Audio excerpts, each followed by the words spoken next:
Welcome to Marx 513 on Marx and Engels, the German ideology, read in conversation with Monique Wittig's essay, The Category of Sex, with the brilliant critical theorist and transgender Marxist theorist, Jules Gleeson. It's a privilege to have you here with us, Jules, from Berlin.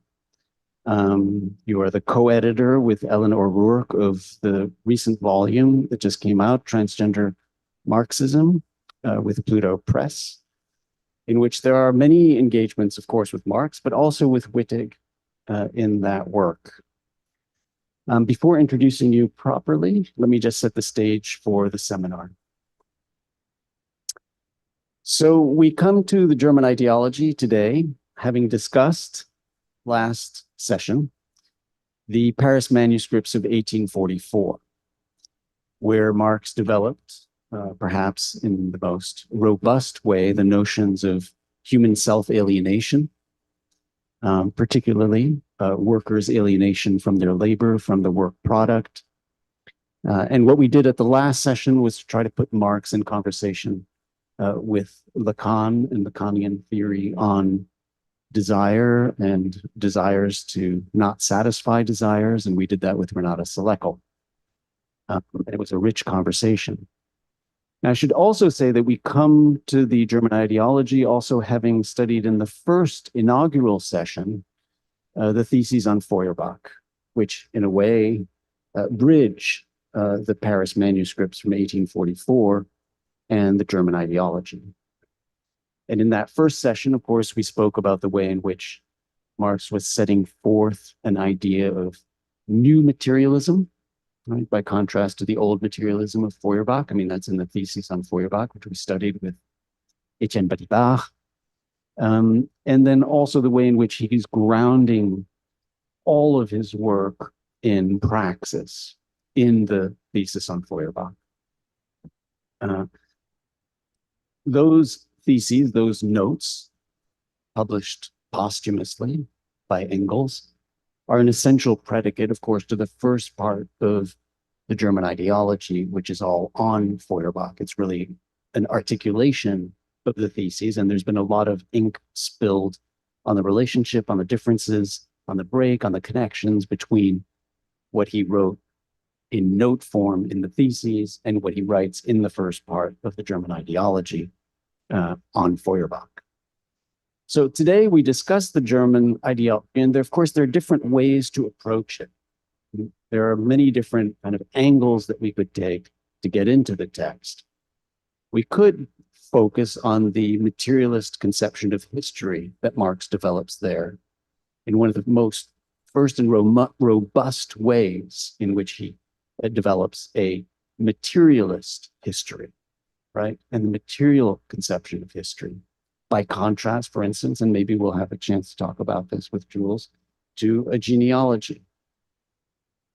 And so, of course, there are all the writings on his material histories of ownership, of production, of modes of production, of state and society, development of consciousness, and how they relate to each other.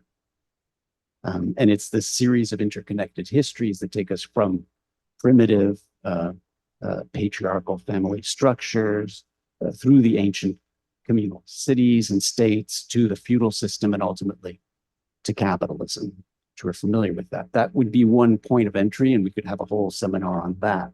Or we could, of course, have a whole seminar on the way in which it leads ultimately to revolution and communism on his view, and the questions of the abolition of private property and capital, which in part we will be touching on. It's that material history that leads, culminates into the necessary outcome of the conflict between productive forces and social relations, which is also something we'll touch on.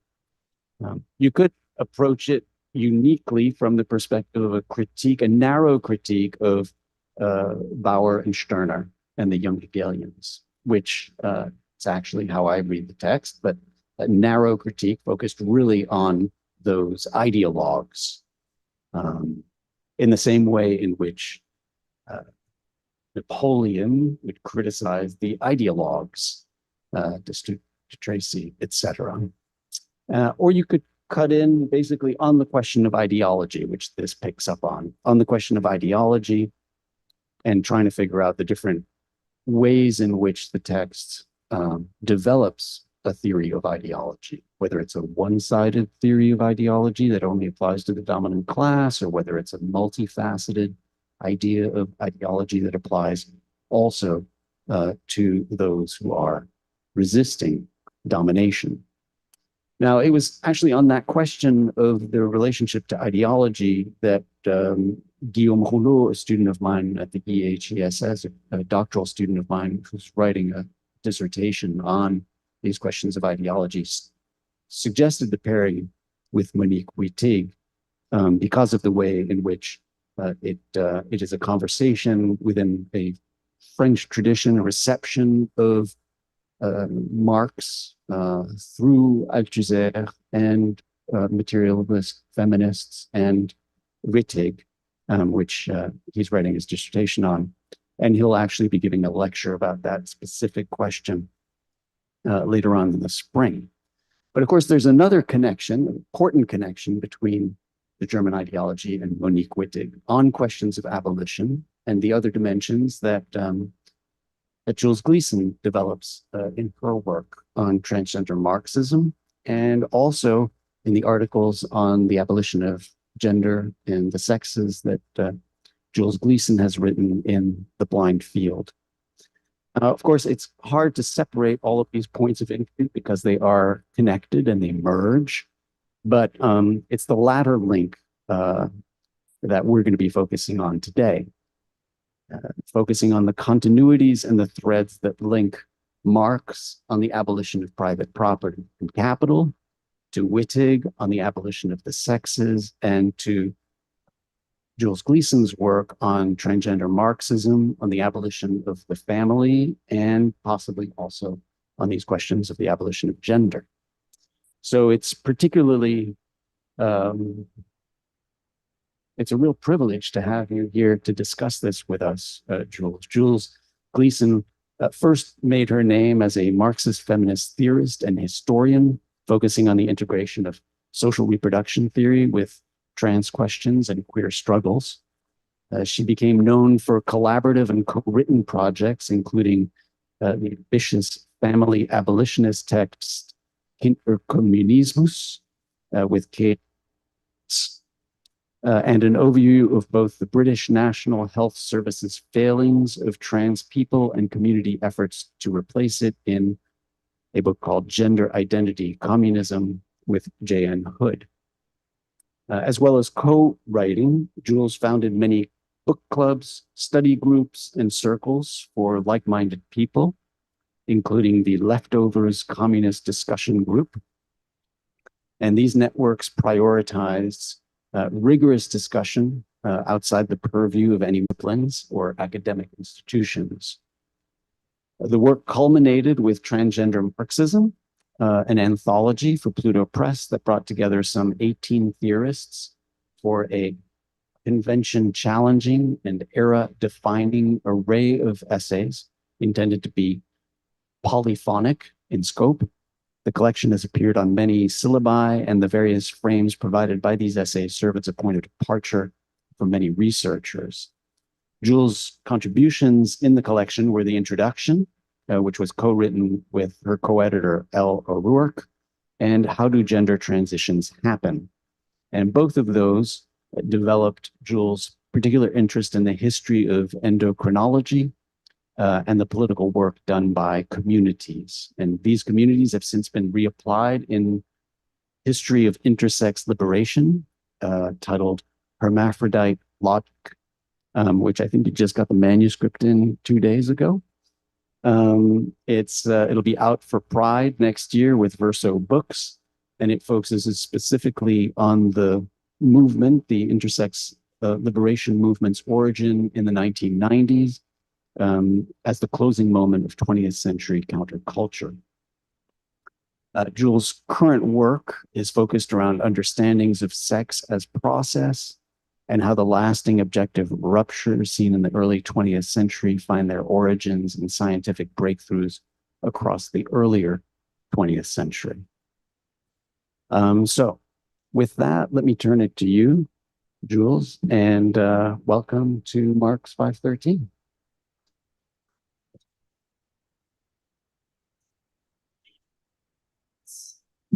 I'm allergic to preambles, but there's two necessary points before I begin. First of all, it's an honor to be speaking here as part of 1313, and specifically, I'd like to thank both Ricardo for as soft a landing in New York City as I could possibly have hoped for. How loud are we? Is it working for everyone? Okay. If I'm audible, I'll continue. Okay, second necessary preamble point. Especially as someone traveling here from Germany, I just wanted to take an opportunity to express solidarity with Palestine. I am especially grateful to be here on Columbia campus. I'm sure I'm not alone in feeling truly lit up and illuminated by the occupation efforts I've seen here. And I think often saying the word Palestine, it sort of potentially sort of invites despair or moments of doubt and crisis. But this week with seeing the prisoners of Bashar al-Assad being liberated, often people with their whole youths or people raising toddlers as political prisoners. I think seeing those people liberated, then maybe we can have hope that those in Gaza too will be freed very soon. Okay. So I accepted this invitation to talk about the German ideology with a degree of trepidation. This stuff on screen. Maybe easier for people to follow that. Okay. So I accepted this this invitation with a degree of trepidation, given the uniquely cluttered state of scholarship around the German ideology as a text. This is a common problem for anything written by Marx, never mind Marx and Engels. But the difficulty is simply that it's often difficult to reach through to Marx through Marxology. So first of all, I'm going to provide a brief recap of why the German ideology specifically has been read so varyingly, and the very basic questions of vying interpretation that exist there. And then I'm going to focus just on some of the most famous lines from the text, since we're limited for time. And then I'm going to see what we can sort of salvage and specifically segue through into talking about Monique Wittig. So we're going to look at the German ideology in two versions, first of all.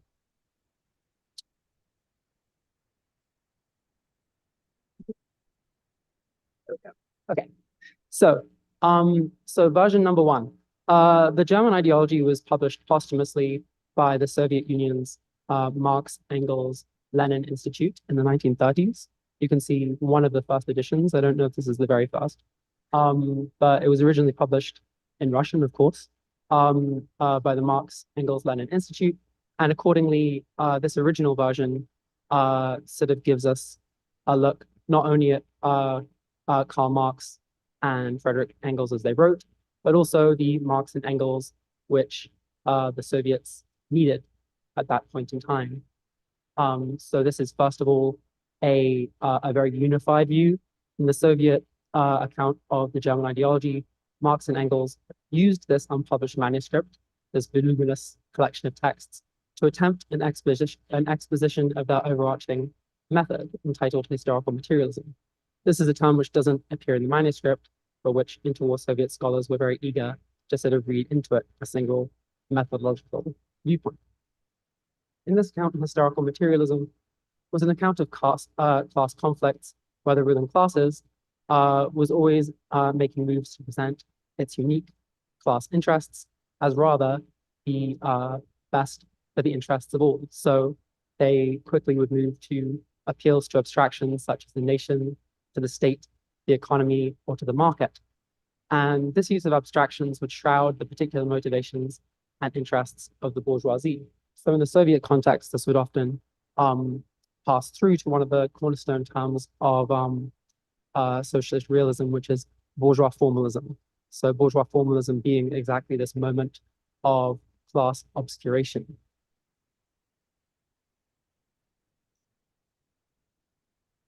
While prone to this kind of ingenious mode of ideological self-obscuration, the German ideology was also the text which informed us that the bourgeoisie itself was never all that unified. This book introduced and made extensive use of this term, petit bourgeois, for the first time, emphasizing that, for instance, shopkeepers and other minor managers might remain relatively more primitive figures with backwards economic and social attitudes. And this is a point which Marx would then later on address at much greater length with regards to mercantile capital in volume 3 of Capital.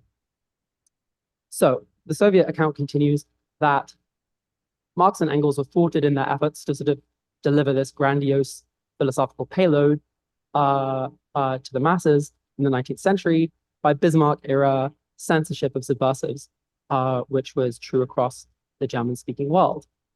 So because they couldn't find publication as they'd hoped to do to sort of set out their methodological exposition, it later fell to state socialist scholars who sort of had to unearth and present this text.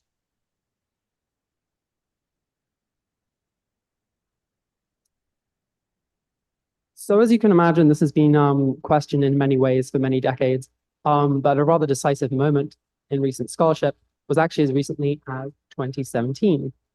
And at this point, the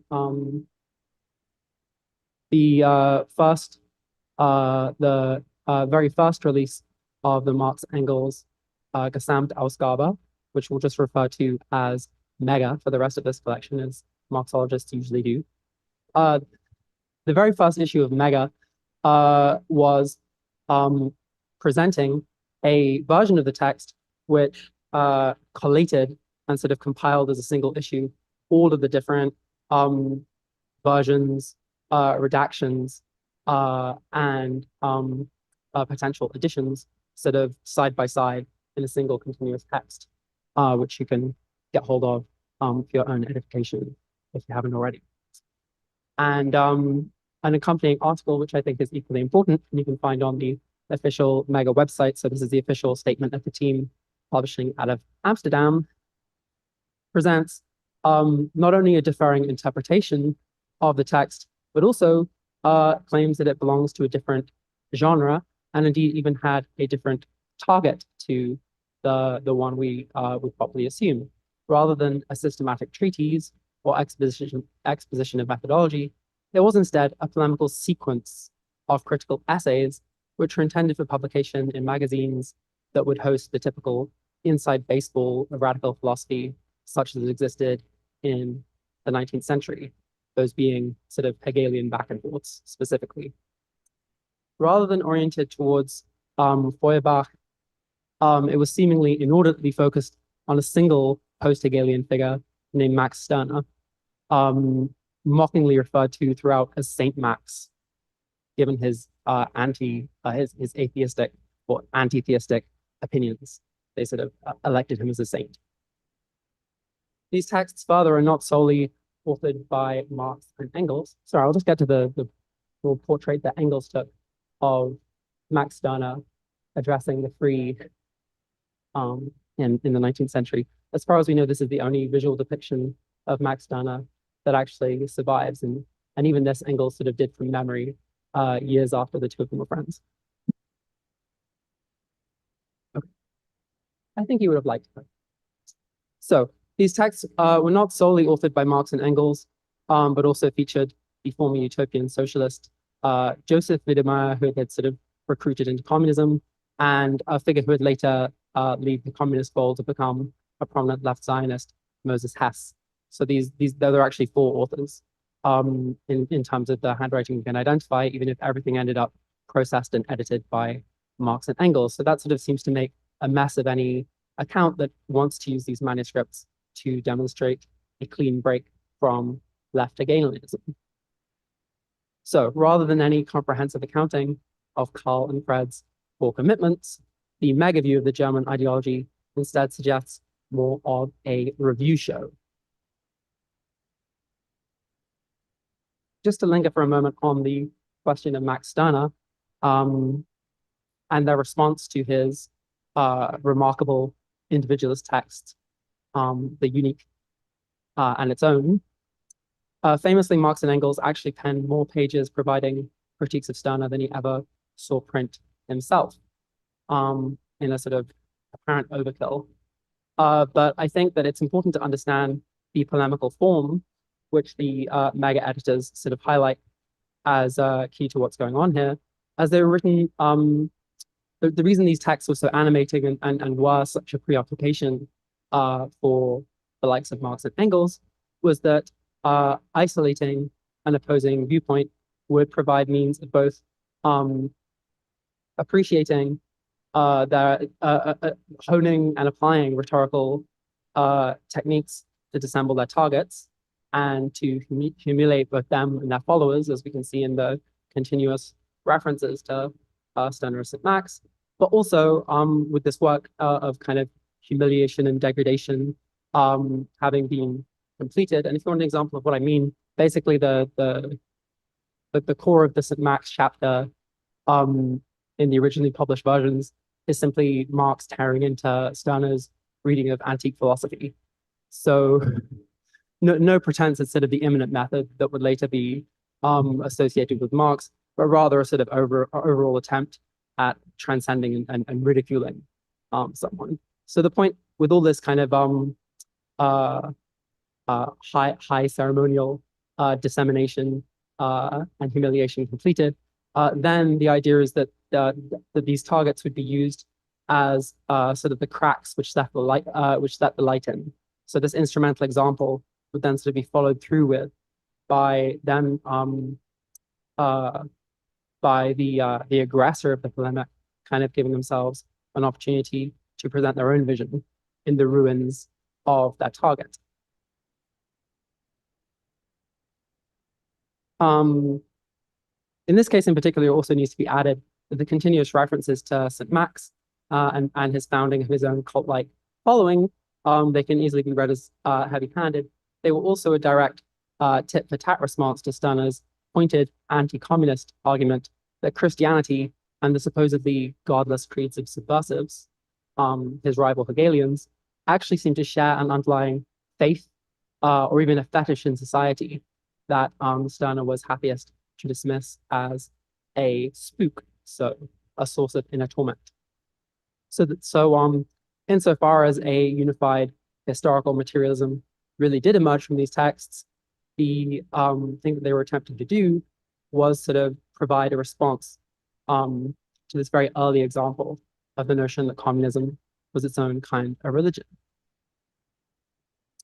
So with that said, we're going to try and move on to the higher end, which Stirner and his followers, the kind of point that communists were making an example out of him for, and the account of communist relations that these polemics were hopefully intended to open.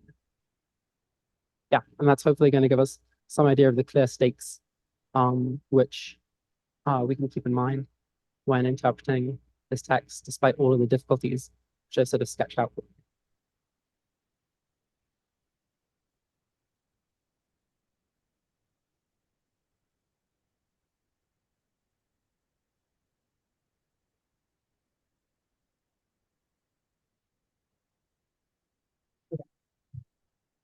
So, I'm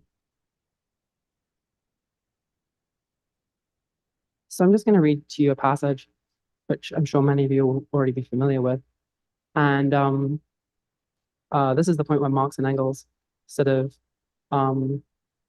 introduce their own rather perverse account of what defines communist activity and how we would differentiate communist revolutionary moments from previous efforts.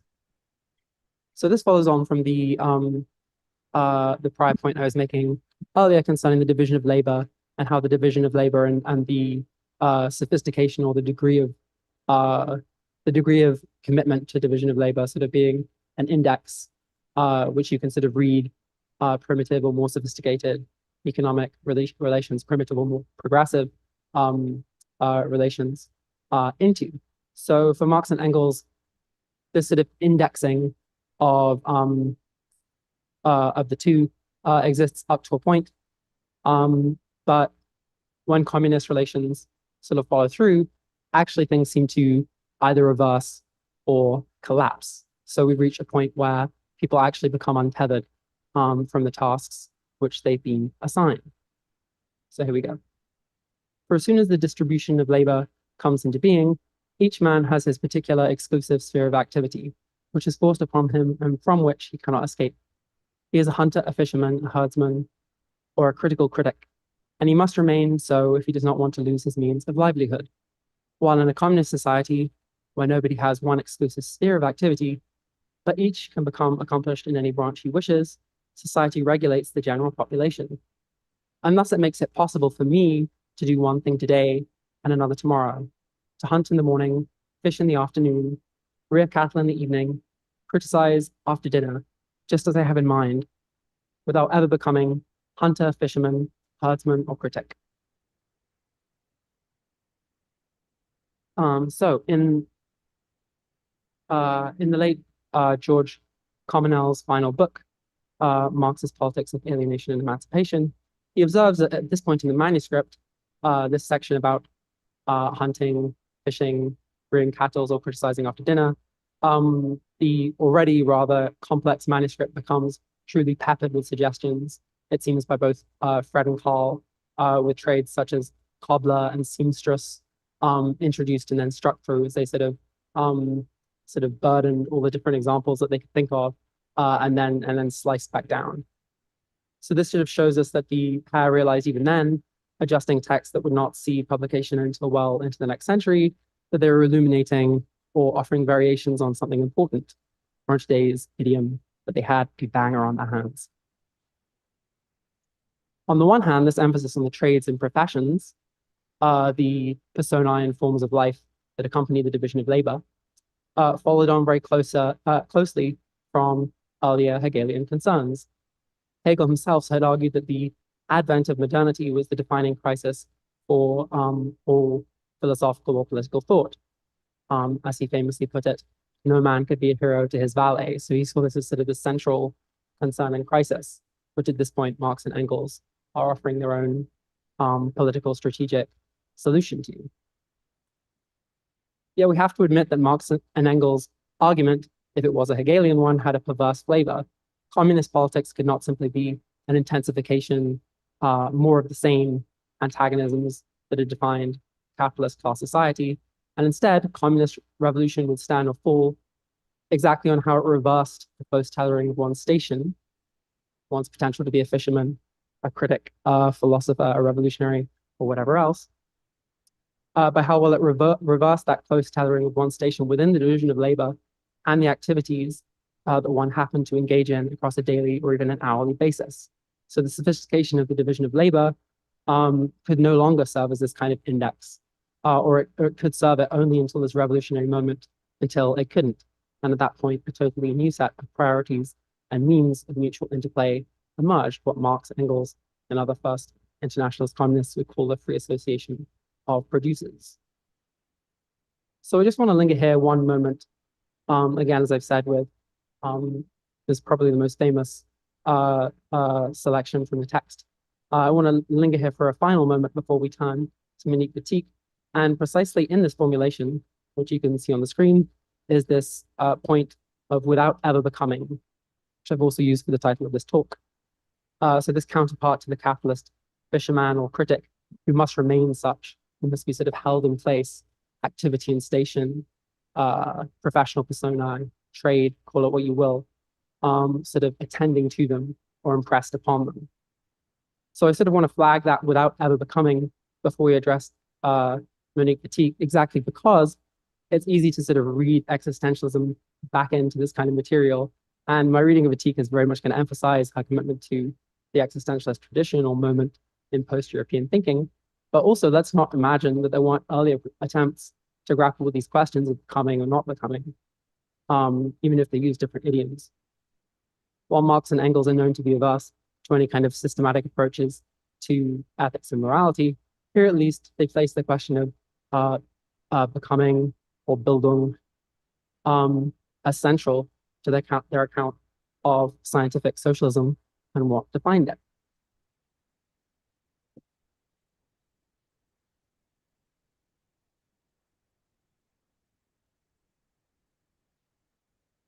Actually, does anyone have any questions?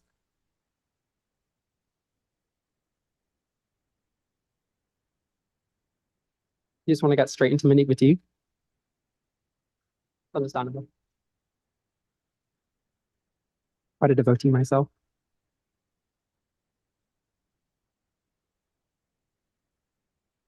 All right.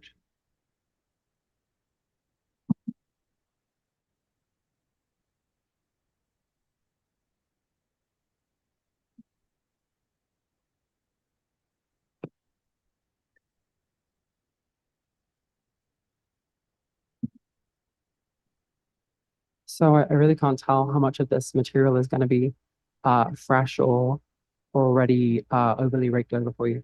But again, I'm just going to begin with Monique Wittig with a sort of intellectual backdrop.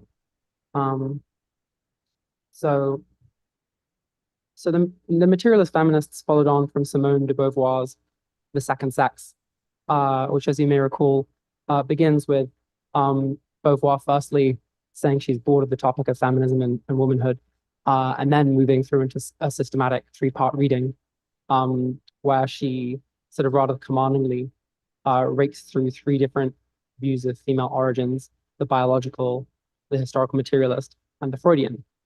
And Beauvoir sort of takes each of these three approaches for a ride, demonstrating her formidable familiarity with their existing scholarship, while the text structure sort of sets one after the next and tacitly shows up their inadequacy if any one of them is isolated. So in light of that legacy, materialist feminists such as Wittig prefer to distance themselves from what became known as French feminism, represented by thinkers such as Louis Althusser and Julia Kristeva. And the materialist feminists argued that that school was overly restricted to psychoanalytic concepts. And they were skeptical towards notions, especially of feminine writing, in ways that would much later come to be grasped under the heading of anti-essentialist arguments against versions of feminism. So Monique Wittig's career in particular was spent offering sort of glosses of Beauvoir's core concepts and extensions of them, which would seem to test their limits, and none more so than her relationist arguments that lesbians were far from being the most or the still apogee of the female. Instead, lesbians were not women. So we're going to run through these arguments as they were developed in this sort of three-part sequence of essays that in English translation appear as the opening chapters of her collection, The Straight Mind. I don't know if this was a purposeful mirroring of Beauvoir's three-point argument, but I don't know, maybe. So,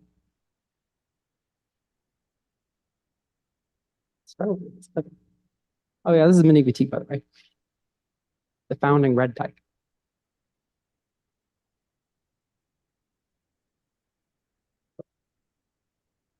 It's readable, but out of order.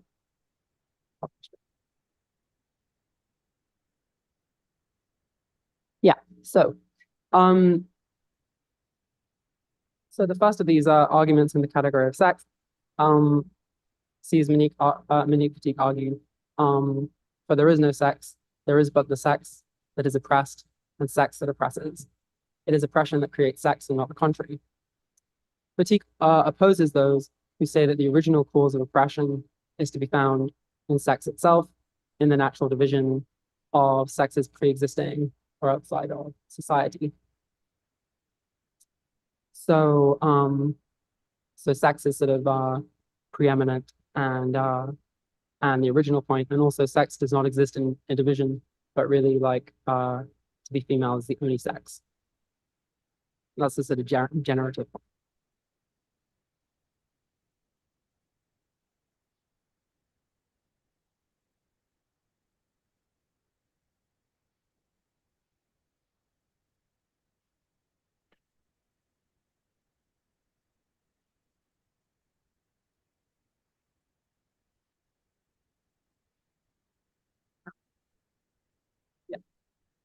So in the next of these essays in the sequence, to refuse to be a woman, one is not born a woman, which is of course a quote from Beauvoir. Wittig tells us to refuse to be a woman, however, does not mean that one has to become a man. The refusal to become or to remain a heterosexual has always meant to refuse to become a man or woman consciously or not. Yeah, what I just said. Finally, and this is the sort of spicy line which I'm going to try and line up with the German ideology. So we're just going to linger on this one for a point. So in the third of the essays in the sequence, The Straight Mind, Wittig writes as follows. What is a woman? Frankly, it is a problem that the lesbians do not have to worry about, because a change of perspective, and it would be incorrect to say that lesbians make love, live with women. For woman has meaning only in a heterosexual system of thought and heterosexual economic relations. Lesbians are not women. So at this point in the collection, Lesbians are not women is the closing line of that essay, and sort of the culmination, the payoff of a notion which he's kind of clearly been continuously developing across the course of these essays. So keeping in mind our earlier remarks about the German ideology, what seems key to understand here is the crux being set at lesbianism being not a variation of conventions of womanhood, so husband being replaced with a wife.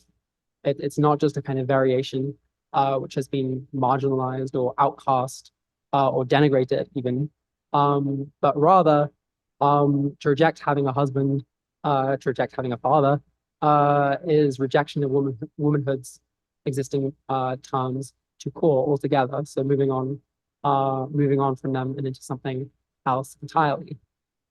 I think that especially this quote, which I've highlighted, is especially striking given how frequently people are prone to suggesting that Monique Wittig should have been dated, left outside, or exists prior to some important queer moment, which we weren't facing down, when she pretty much quotes word for word one of the key talking points currently used by the far right in this country, and sort of tries to demonstrate how this doesn't really seem applicable to the sort of lives she has in mind.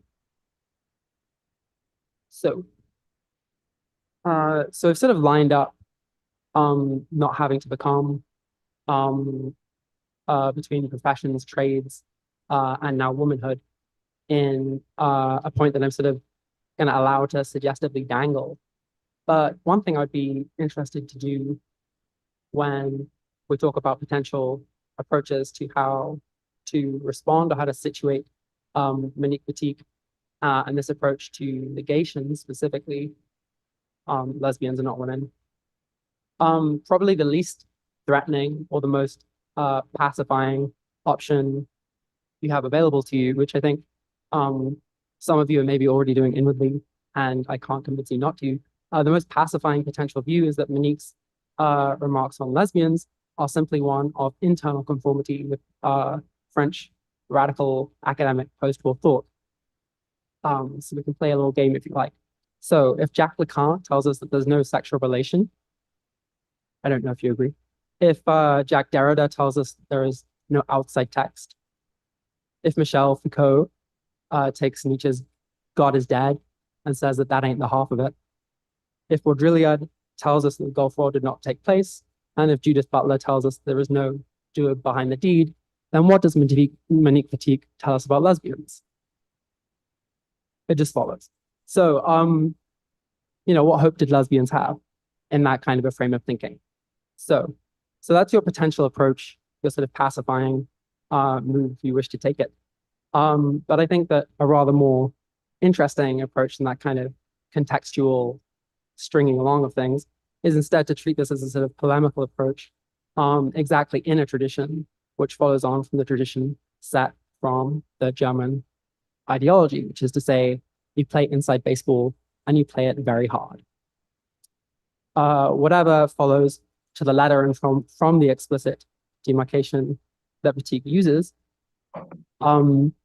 Whatever attempts, I'll try that again. Whatever Monique Wittig says explicitly to try and distance herself and her own position from Marxists, whoever she means by that. She follows on from Marx and Engels quite closely in that her approach to argumentation shared this polemical, exaggerated, and still very meaningful style.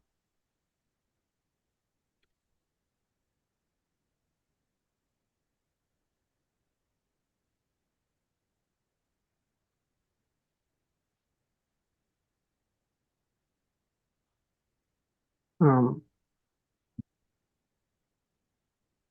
Now, I had various points at this stage that are trying um, a comparative approach to sort of Monique's uh, minimalist, bombastic political theory trolling, and her love of producing these experimental philosophical novels, the first of which lasted for a single continuous sentence.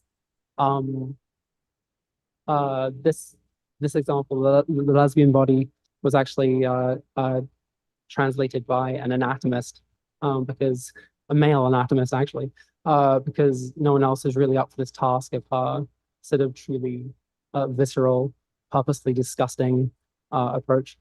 Um, uh, but um, but yeah, I think that the short story of what I'm trying to say here is that there's a kind of substance in Monique Wittig's fiction, which sort of demonstrates exactly what she was trying to highlight and draw us towards in her provocations that we find in her political theoretical writing. So exactly the minimalism and sort of breeziness of her political theoretical claims is sort of substantiated by the much denser, um, more grasping nature of her fictional prose.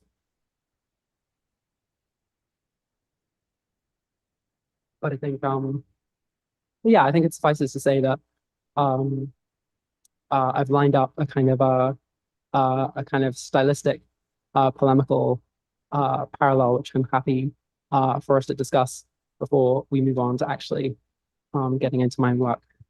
So, shall we open up the first round of Q&A? Yeah, let's do that. So the plan here is to discuss what Jules presented now, so that we can put in conversation Marx and Monique Wittig first. And then, so to have a discussion of that, and then to have a second kind of presentation discussion where we will then go from Marx and Wittig to transgender Marxism, right? So I'll just maybe kick us off, and then if anybody wants to jump in, we can get the conversation going. So I'm trying to think about the differences between these ideas of becoming in Marx, Engels, or just Marx and Wittig. A notion of becoming that is very Nietzschean, right? Okay, all right. So because somehow it feels to me as if there's still some contradictions in terms of these categories, in the sense that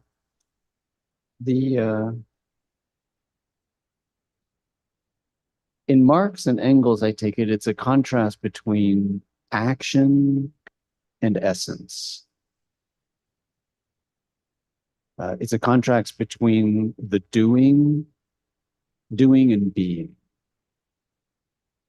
And so what's happening is that in this ideal state, we continue to do the actions, the things, but we're not in any way glued to anyone or defined by them.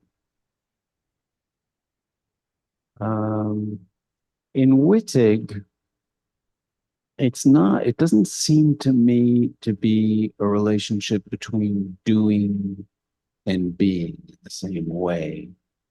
So for Wittig, it seems as if it is something about the imposition of a category. So the imposition of being, which in a way only applies to women. So sexual difference is the way we talk about it, but in fact, it's sexual domination. But I take it that it's not as if we continue to act the way we were acting in a way. It's something about attacking the category in one case because it's a case of domination, of imposition on women, of domination, getting rid of that category, and then I don't know what happens to the action in a way.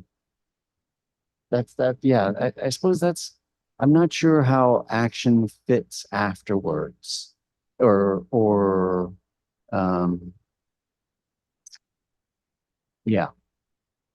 I think that's what I'm having a hard time figuring out. Yeah, for those not already familiar, Wittig talks in terms of sex. Women are marked out. She uses this term marked. So sex is marked onto women.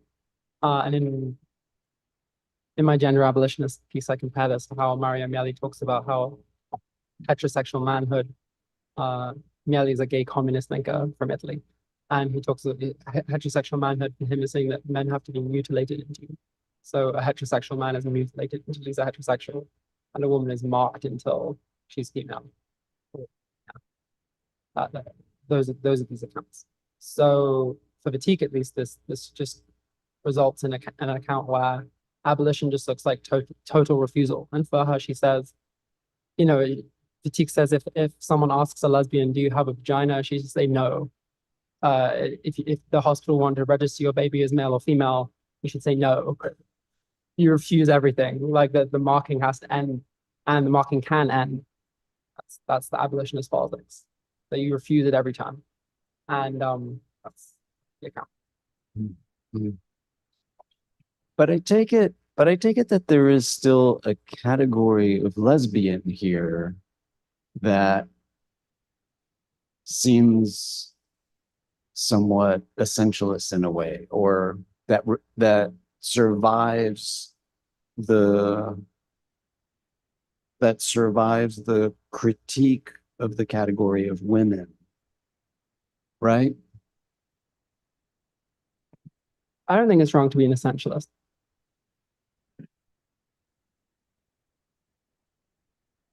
What? But I take it that that's in a way what Marx and Engels are trying to fight against, isn't it? Open to the floor.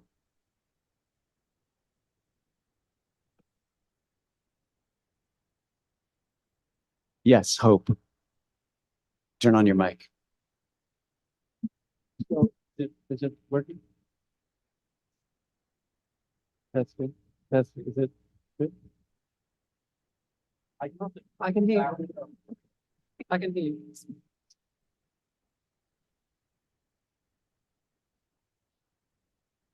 Okay, so I feel I'm also trying to kind of make sense of the essence action stuff. I feel like this is more similar between Marx and Wittig than you suggest, Bernard, because on the side of Wittig, I don't know, the way you describe it, it's not going to be for Wittig that the reason one is a woman is in fact some natural thing that you have. It's going to be the actions, like saying that the baby is female, like, affirming that you have a vagina. So I think that we could take Wittig and see her as much more similar to the kind of Marxist idea that there's a question of how the actions you perform become a part of your essence. And then on the Marxist side, I think it's also a question of domination. Like the problem with the essentialization derives from the fact that what it is to be a baker, a hunter, whatever, is defined by the system of domination that is capitalism. So it's not like being a baker is baking bread here. That's not the problem. Being a baker is performing a waged labor activity so that someone can, take surplus value from you and yada, yada. So it's essentially defined by participating in a system of domination. So I see these, I feel like I do see a way to like bring these two close to each other. And my question for you is, if we refuse what you said, okay, you can take the easy path and you can just say this is all post-structuralism. It's all, yeah, of course, there's no real anywhere in here. And so we fall into a kind of pure ethics of refusal. And she does have in the essay things where they say stuff like, we can't imagine what it would be like to have relations to each other beyond gender. We just have to do that. We have to destroy the system before we can start talking about that. But as you just remarked, or the concept of lesbian seems to belie that a little bit. It's a concept which is here and available for us now, but unless we define it as being a woman in the sense of a dominated blah, blah, blah, blah, blah, doesn't have the same sort of force of pulling one back into the system of domination. And Wittig is going to need concepts like this because they're going to need concepts for how we get out of the system of domination. So my question for you is, and I take it Marx there's got to be some sense in which we participate in a socially recognized function when we go hunting, fishing, do criticism.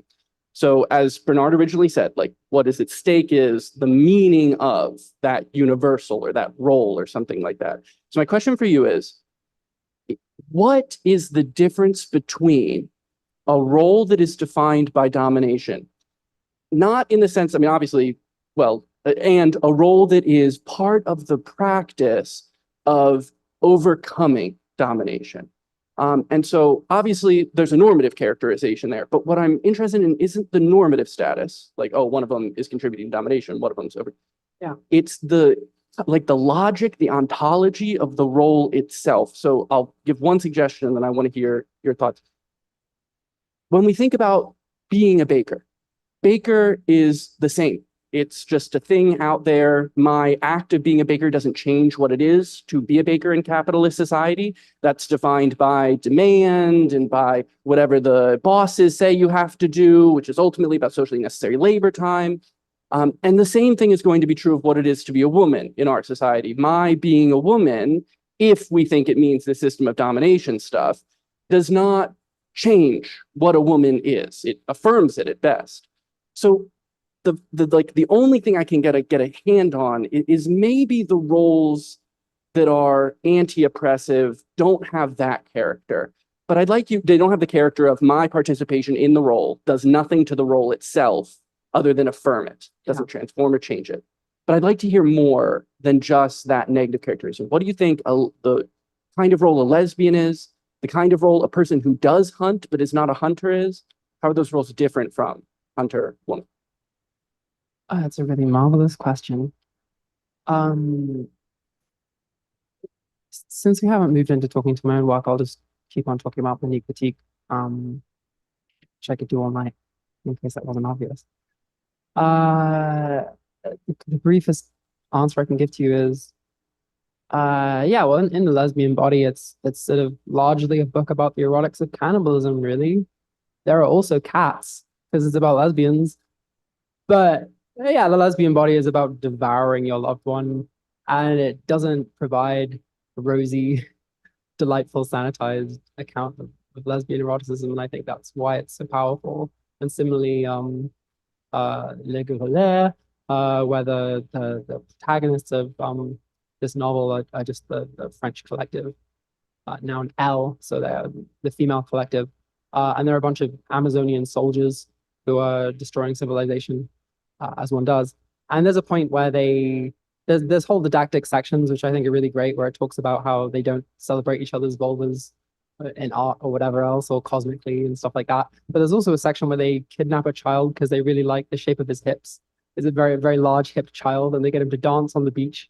And if you like, you can read this and say, oh, yes, the normative violence is going to survive through lesbian insurrection, and it probably will. But you could also just see it as an anti-essentialist point about, that they're not attaching manhood to malehood any more than they want femalehood to be imposed onto them. You see what I mean? So yeah, there are a lot of these ambivalent kind of the substance of Wittig is quite problematic, to use today's idiom. Like it's quite willfully disgusting and repulsive in places. And I think that that's kind of the aesthetics and the kind of vibe we can still go for if you want. And that's the sort of positive content which I think I get out of her fiction, especially. You maybe can't quite see you can't quite see anything but the shadows in her political theoretical work. So,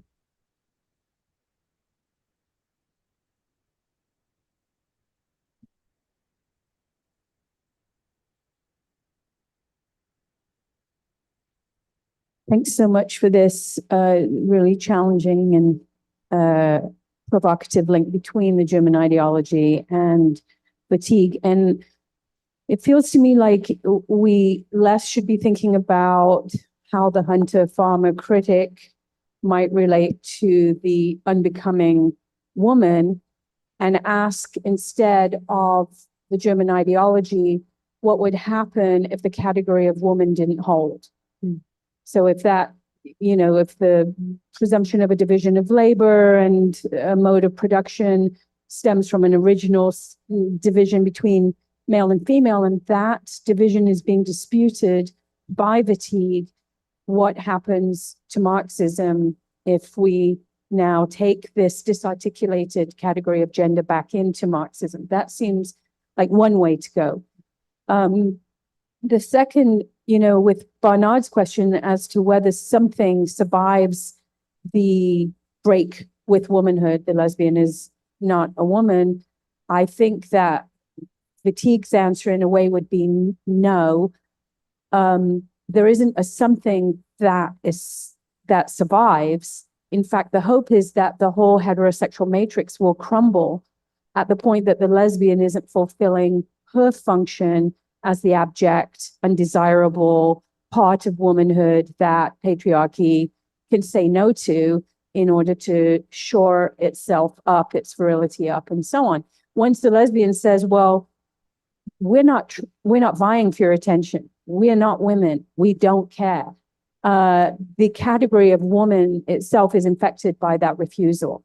And so it's not, does lesbian survive the category of woman? The question is, can the category of woman survive its disarticulation through this kind of radical, what we might call, Jules, maybe a radical lesbianism that is different from what has been called a radical lesbianism, like a different kind of radical lesbianism.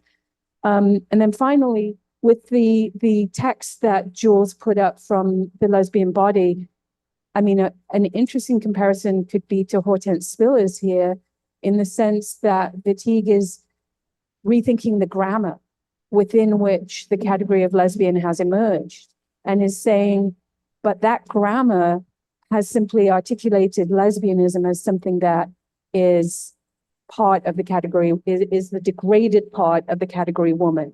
The not very good woman is the lesbian. So we have to destroy the whole grammar in order for lesbian to mean something else. And that's why you get this like litany. The body just is broken up into its parts and its fluids and its eviscerations and so on. So the grammar, what is the impact on Marxism, and the potential impact of all of this on the category of the heterosexual matrix.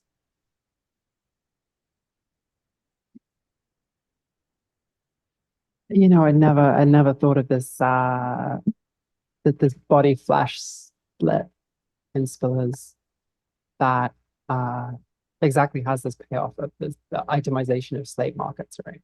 That dispossession reaches this point. Dispossession passes down through the female lineage, reaches this point that you have no legal body. You'll just have this disaggregated form. This itemization of body parts. It hadn't occurred to me to think through the Spillers in that sense, stylistically. But now I can't unsee it, so I'll have to digest that one for a while. Thanks a lot. But let's just pull on some of those threads a little bit more. So,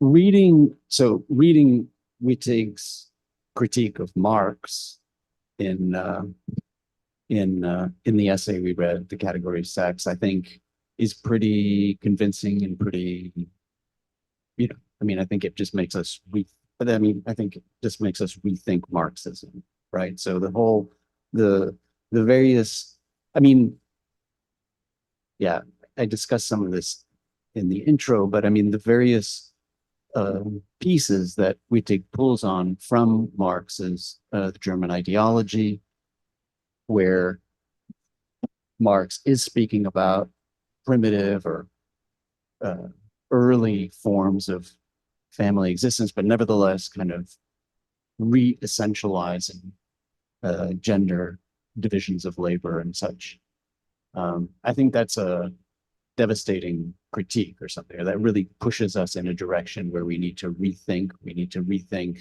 And I think for me, that's the trigger that then makes me think, well, okay, right, but we really need to rethink gender completely within the Marxian framework, right? And so that then raises one whole set of questions that are worth discussing about what it means exactly to get rid of gender divisions in relation to getting rid of class struggle or to overcoming class struggle. And what exactly is the relationship? So in other words, if you get rid of class, as Marx would like to, and as the communist project gets rid of class, I take it you can't end up then with gender divisions that have any form of domination, because that just substitutes for class, right? So the question then becomes, do you have to get rid of gender divisions in order to get rid of class, or do you have to get rid of class to get rid of gender divisions, or how exactly do those things mesh, right? What exactly is the really fine-grained relationship between class and gender? Which comes first, or are they so constitutive that there's not an answer to this? I think I very briefly would like to do a bit of Marx apologia. I don't know if you knew that's what you were hiring me to do, but my very brief bit of Marx apologia is I'm happy to throw out the Marxist account of sex if argument by argument we can show that this corruption and contamination that Wittig believed herself to be flagging up is there. But the first stage is always to look at specific arguments made by Marx, or in dialogue between Marx and Engels in the letters especially, where we read arguments like Marx and Engels are discussing the American slave estate and the peculiar institution of the US South. And Marx makes the point, for instance, that all of the ascent out of primitive patriarchy that America seems to have achieved is on the basis of chattel slavery. So all of this integration, division of labor, and so on, Marx tells Engels, is on the basis of all of this mercantile activity is sort of the predicate towards the higher tier, sophisticated economic division of labor. Now, if you believe this to be wrong, and you think that this is the wrong account of patriarchy, then we can dispense with it. But to me, that seems to be correct. The account of mercantile backwardness in Capital Volume 3 still seems to be correct. Like there are all sorts of specific arguments which seem to stand rather than fall. So I think we can't make an overarching account about everything that they say simply on the basis of much of it seeming sort of distasteful, outdated, or thoroughly problematized. We sort of have to go through thoroughly in the style that, say, Heather Brown or other Marxist feminist researchers have done, and sort of examine each of these arguments and the basis they were making at the time, and then whether actually we still think they're justifiable. Because often the answer is, yeah, actually, they're right. Yeah. Well, I don't think I was trying to throw out any kind of baby with any bathwater, or whatever the baby is and the bathwater is. I mean, I don't think was, I think, I think what I was trying to suggest is I mean, I'm willing to stick with Marx. It's Marx 1313. From a materialist conception of history perspective, where does gender fit in that story we would rewrite in a way? Because I think it requires a little rewriting, say. I think I'm pretty convinced it requires a little rewriting on questions of sex and gender. I think you too. Yeah, Okay. there was a So- occasion of me playing the hardliner. That's you walk fine. in. No. The question is really, how do you modify the materialist conception of history?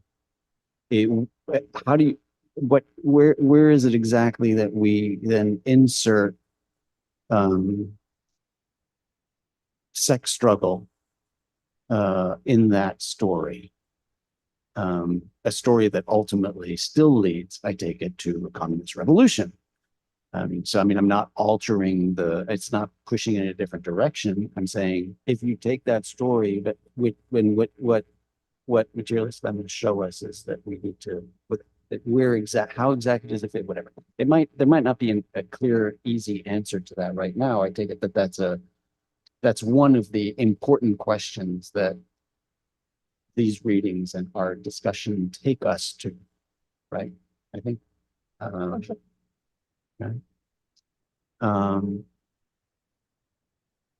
And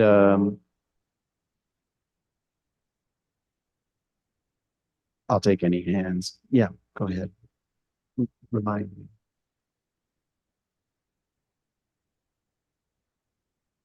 Thanks. Jeremy. Yeah, hi, from the Graduate Center. Yes, CUNY. yeah. I definitely don't have an answer to your question. I think that's a lot of people are writing dissertations, I think, right now on that. It's a huge topic. But one thing that struck me in the Wittig was the sort of this move, this idea of sex as something natural, instead and seeing it as kind of something done or a social relation. And its naturalness being sort of a key part of the ideological, its purported naturalness. I'm just not sure, so when we're thinking about things like gender and class, sometimes I think it might be nice to see how they're not analogous or see key differences. And I'm just not sure that it's the same with someone being a worker, that you see yourself as naturally a worker, and that you see yourself in the category of being or caste at all, because that is not bourgeois society. Bourgeois society is based on becoming. It is based on sort of becoming what you are, whether it's picking yourself up from your bootstraps or whatever it might be. It's a development, it's labor, it's change, it's transformation. So I don't know where that leaves us, but I just thought that was something that I found odd in her writing, the analogy between class and sex. That didn't carry for me, and I don't know what that tells us about political practice or our analysis of these things. I'm not sure. Do you have thoughts? Sure. No, I think that's I think that's a good point. That you're saying that there's an evolution. Yeah, there's that build on your upbringing, there's that aspect that bourgeois ideology requires you to be going places, right? I think at once that's true, but also there is a kind of fixity which Marx is correctly identifying here, where it's like you have to demonstrate that you have you don't want a surgeon who shows up as like, oh, actually I don't know if I'm a heart surgeon, but I'll give it a try. There needs to be some sort of persona established and in place. And I often think about this in terms of academic writing, when people have all sorts of trite complaints about academic writing. And what I think most of the problem with it is that people are simultaneously trying to make a historical point and show that they're a good historian, or they're trying to write anthropologically astute things and show off their anthropological training and methodology. So there's a sort of double purpose that once you spot it is insufferable. And especially in terms of accessibility, it's one of the first things that they will say is, well, I'm an anthropologist and here's my argument. And people will say, I don't know what an anthropologist is. So that is the kind of like, you can't get out of the gate problem with academic writing. So there's no sense of just picking up a text and being like, oh yeah, this is a convincing bit of writing, because you're sort of having to secure your training within the guild, right? So yeah, I think that's an example of what they're identifying in the German ideology, and I think it's still sort of afflicting us to this day. Yeah, just to build on that, and so that's helpful to kind of like really force us to try and draw the parallel, I think, and to stay closely to the text. Because so I take it that, as we read, Wittig's argument is that the very category of gender is created, is a process of domination, right? And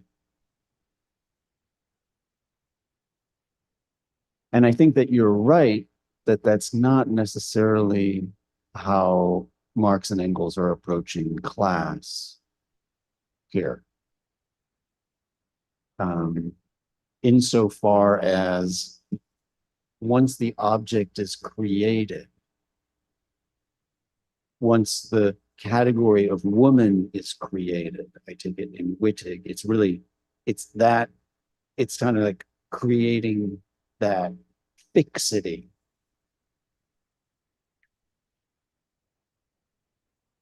But the processes of domination in capitalist society, I take it, would in fact create a category of class, possibly naturalize it, even though you're right that there is a whole discourse of,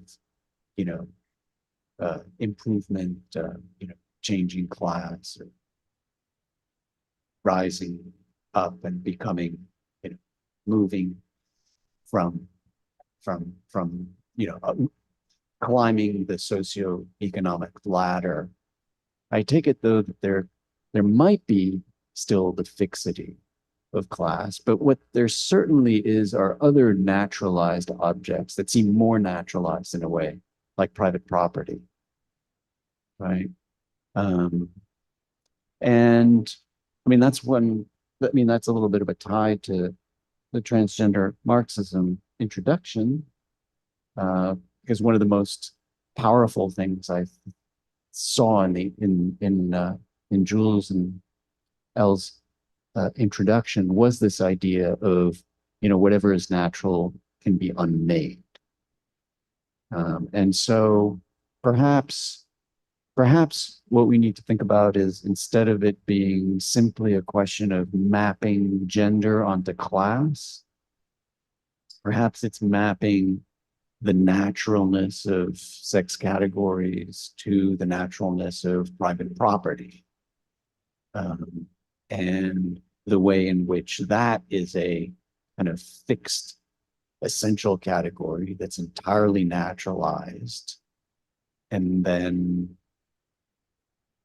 does its work of domination that way. So that would be one idea. Although, I think it would really be good to try to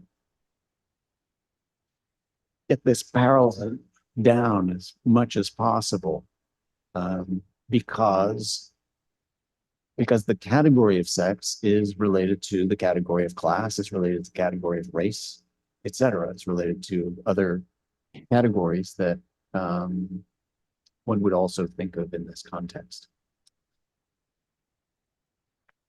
Yeah. I actually would like to take both of these questions before we talk about the collection. Okay, sure. Yeah, I want to hear questions.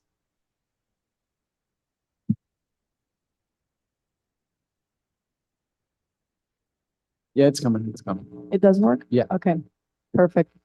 Yeah, I just wanted to talk about because I'm writing a paper for my Marx class on this recently, specifically about Irigaray and Fanon and how they sort of complicate Marx's idea of species being and of the worker and the locus of praxis. And I was trying to come to terms with how we can make an ontological distinction between the worker and the racialized or the feminized body, and what that means for Marx and Marxist thinking. And I feel like what they do by adding these different categories into Marxist thinking is by raising the question of recognition, and not just the idea of alienation being that it doesn't necessarily originate just in labor. So your alienation can come from social relations and from a lack of recognition and from a not being held as an ontological equal being, or being denied ontology completely. And I don't know if I was able to make a convincing argument in that paper. I don't know if you guys have thoughts on this specifically, but I think that it makes the question of praxis one that integrates recognition and the struggle for recognition, and not just that of like organizing on the level of the infrastructure, not just organizing toward the transformation of the mode of production, but taking that superstructural, that symbolic order into as like one of the main focuses of praxis, if that makes sense. Thanks for your question. Could you just spend one more moment though talking about Fanon and species being, because I'm very curious what your interpretation would be. Yeah, I put sort of Fanon and Irigaray in dialogue to ask the question of praxis and what that looks like, and I was focusing mainly on black skin, white masks, because if you take Fanon's entire body of work, it's a big task, I think. But it's the idea that coming into species being and the ability to perform free and creative and intellectual labor and all of this sort of utopian thinking that comes with the communist project is to say that to claim oneself as an agent of their own action is sort of the prerequisite to species being and to free labor. And it's acknowledging precisely that free character of labor, which is saying we cannot enter into economic association, into free social relations, free economic relations, if we are not on an ontological level understood as equals. And that's what the gender does in a similar way, I feel. Yeah. There's two ways I could answer this. I'm happy to But hear. firstly, I think for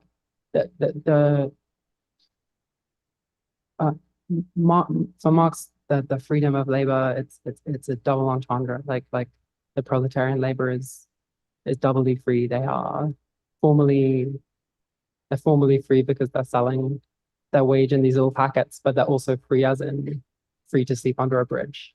Like they have these two aspects, which is what Marx meant by it. I think with Fanon, I could talk about this for a while, but also I think partly the prominence Fanon has in the history of thought is based on the fact that the Algerians won the civil war and drove that colonial subjects that exist in the past tense as an enraged diaspora in France. So I think Fanon's role in that victory needs to be fully understood, but that's maybe where I would begin. And Irigaray, of course, is the foil for Monique Wittig in more than anyone else. So I don't want to get into that too much. But I'm about to set up a lips reading group. So if anyone wants to join me in Berlin, we can go through Irigaray's lesbianism in detail, but I don't have anything to say about it right now. But yeah, thanks a lot for this question, and I don't think I quite have an answer for you right now. Was there another question before we turn to? Yes, okay, here. Thank you.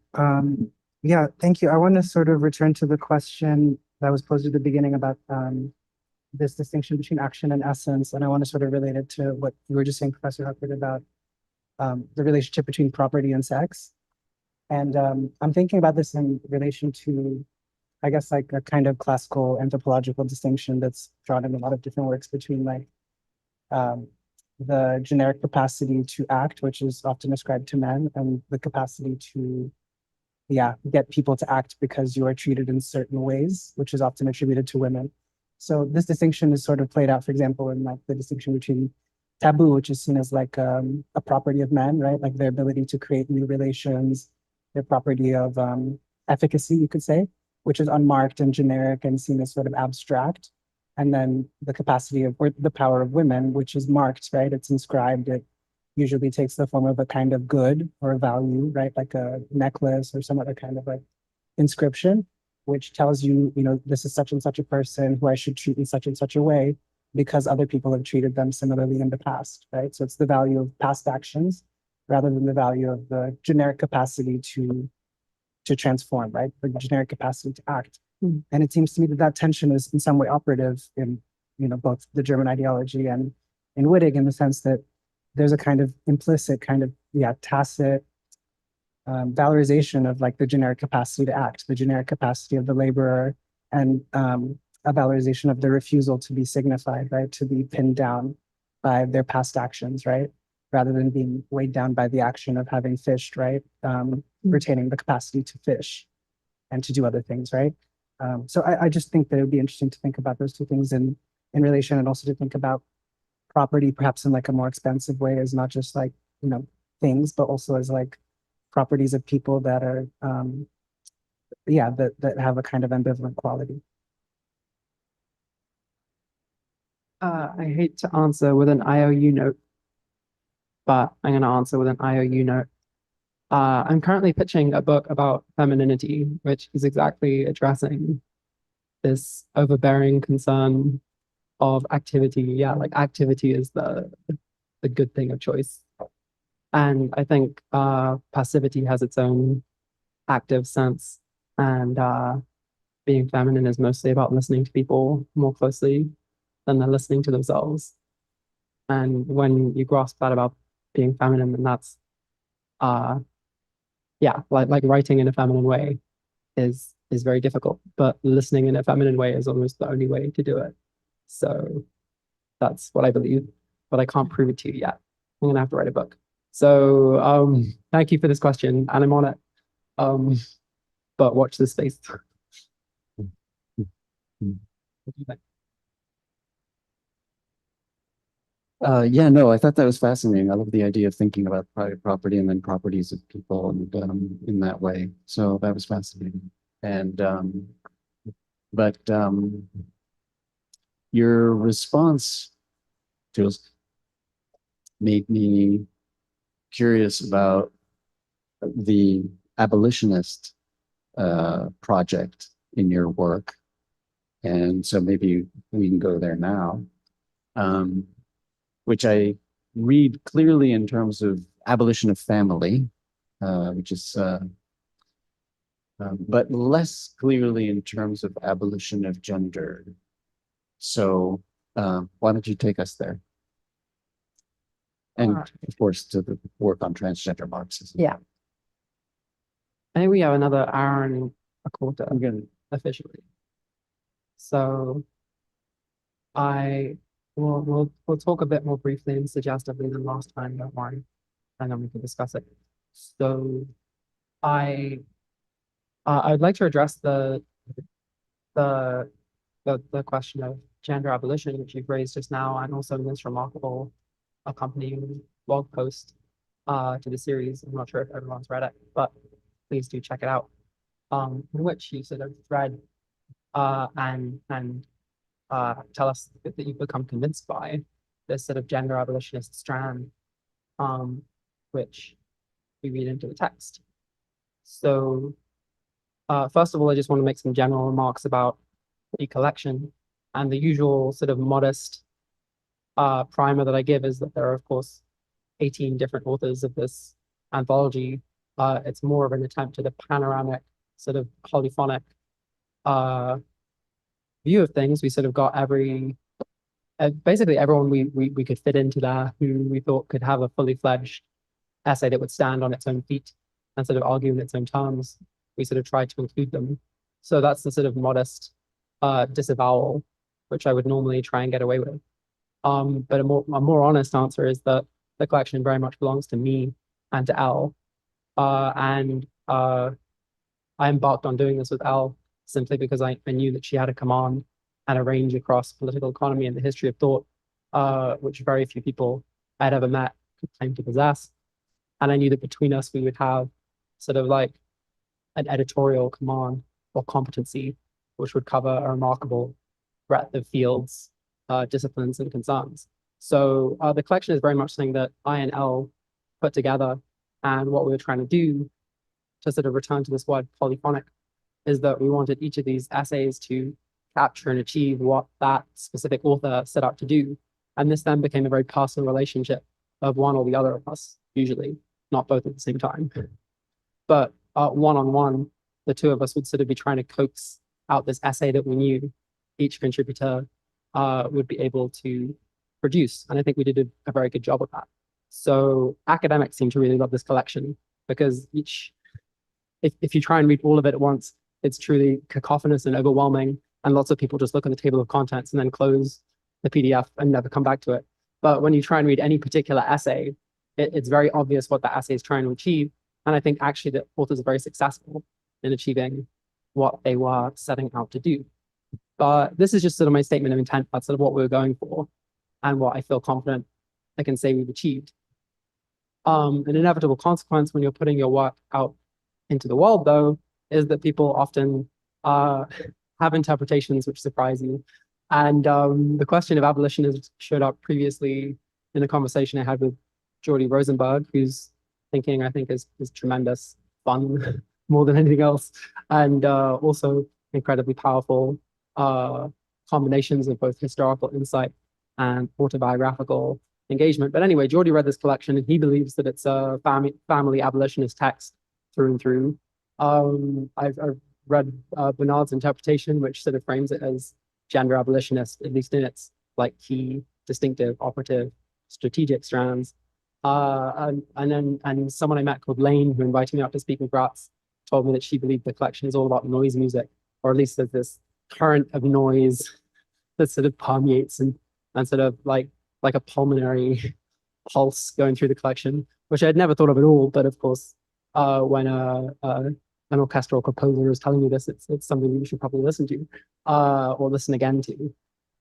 So this is sort of the delight of putting your work out there. And in terms of accepting or rejecting an interpretation of the text as primarily gender abolitionist, I think this is maybe the sting in the tail when we talk about becoming.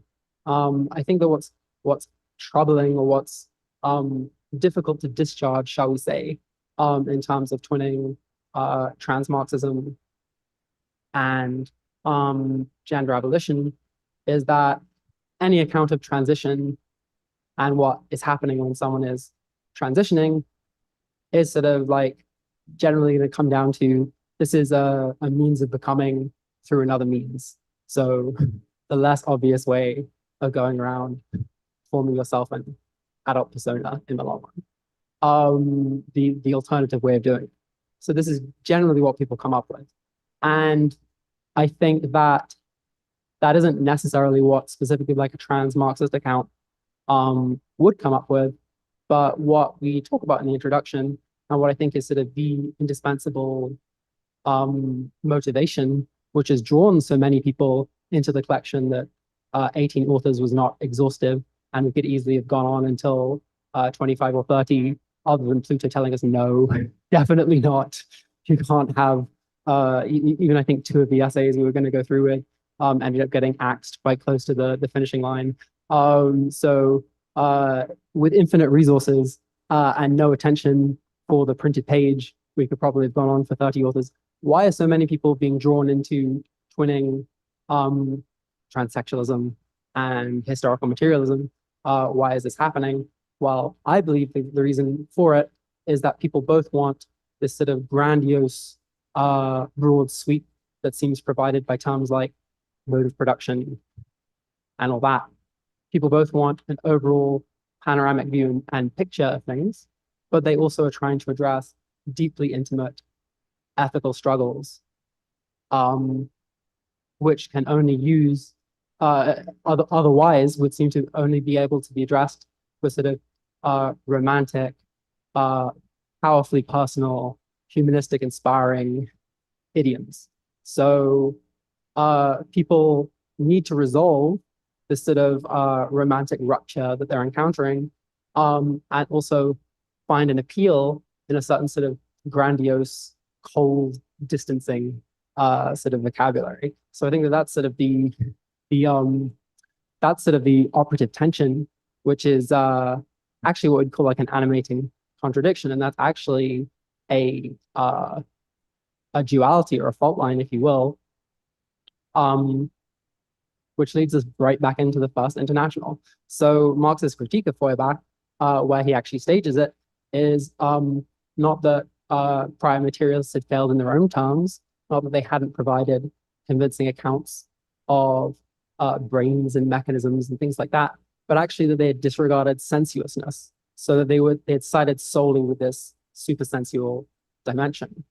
And they were missing this kind of sensual, some would say even spiritual, hubbub, instead of just trying to slice that off or put it to one side as extraneous to their concerns. But this was a tremendous mistake, and that it degraded their materialism specifically.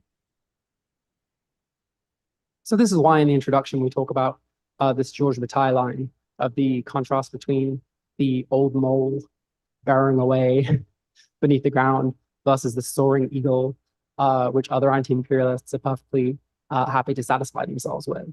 The transcendent drawing you upwards, the soar in surrealism, the upwards, the lift, the above, versus this kind of tendrils of soil and earth, and this kind of toiling creature that's some people would struggle to even imagine, but which actually is continuously burrowing away beneath us. So obviously Marxism sort of sides with the mole, but also still lets you fly now and again. So so that's sort of like that sort of merger of the sensual and the supersensual is what I think is sort of indispensable from my own approach, and also I think is like a point of departure. And I also think that's what that sort of is the basis for the kind of breadth and the liveliness of the tendency which Elle and I were sort of trying to put onto the page and trying to get out there in a lasting and relatively accessible way.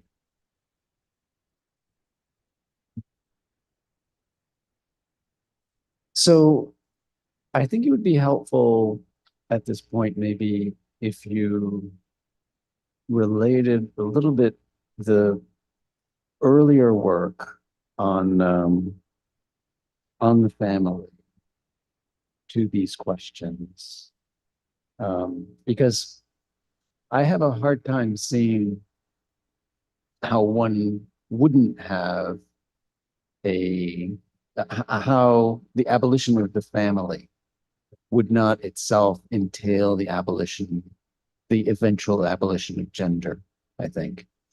So maybe you could say a word about that work on the abolition of family, and then and then we can try and figure out how far we're going. Yeah, sure. So the purpose of Communismus, which came out back in 2015, so a long while before the anthology did. The purpose of Communismus was twofold. One, it was sort of to make what we took to be the more basic case for the need for sort of communist family family relations, replacing private households, as like a predicate towards any communist revolution worthy of the name.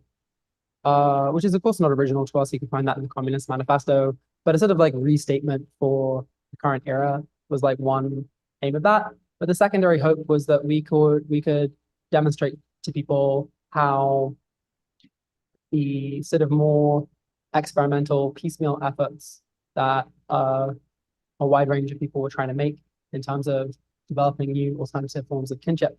The key stake for us was not simply discouraging people from attempting to do that, but precisely making the argument that under the existing circumstances, any family that people tend to call the name will end up sort of standing or falling on the success which it enjoys in reproducing workforces. That is to say, reproducing the raw materials of capitalist relations. So any sort of lasting intergenerational family that people bother to call that will only succeed as such because it is successfully reproducing workers.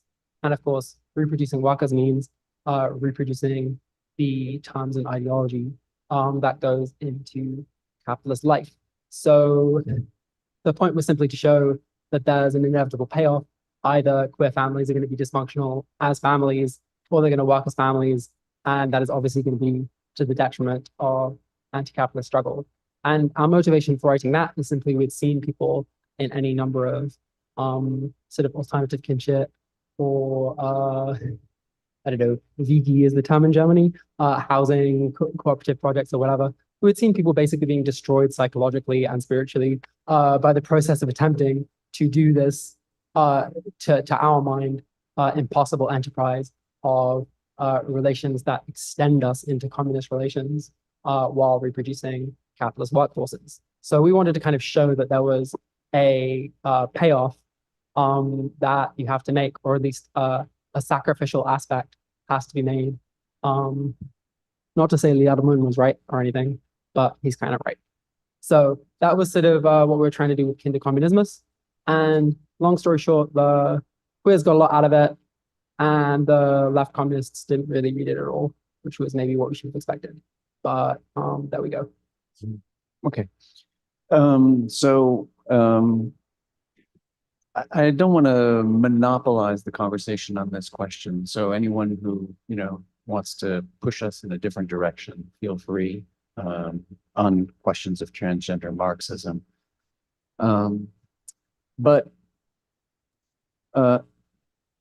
in terms of the abolition of family, two things. First, I would take it that one would need to, in a contemporary capitalist context, think that the imperatives of reproduction of workers is declining somehow, right? With the fact that, actually we've got, there's declining need for work, for human work. And so, most of the, sociological and anthropological studies are showing that, 30% decline in need for workers, 40%, 50%, et cetera, plus with artificial intelligence replacing everything, whatnot. So I wonder whether we need to rethink some of these notions of how the system is necessarily tied to reproduction at this point. That would be one issue.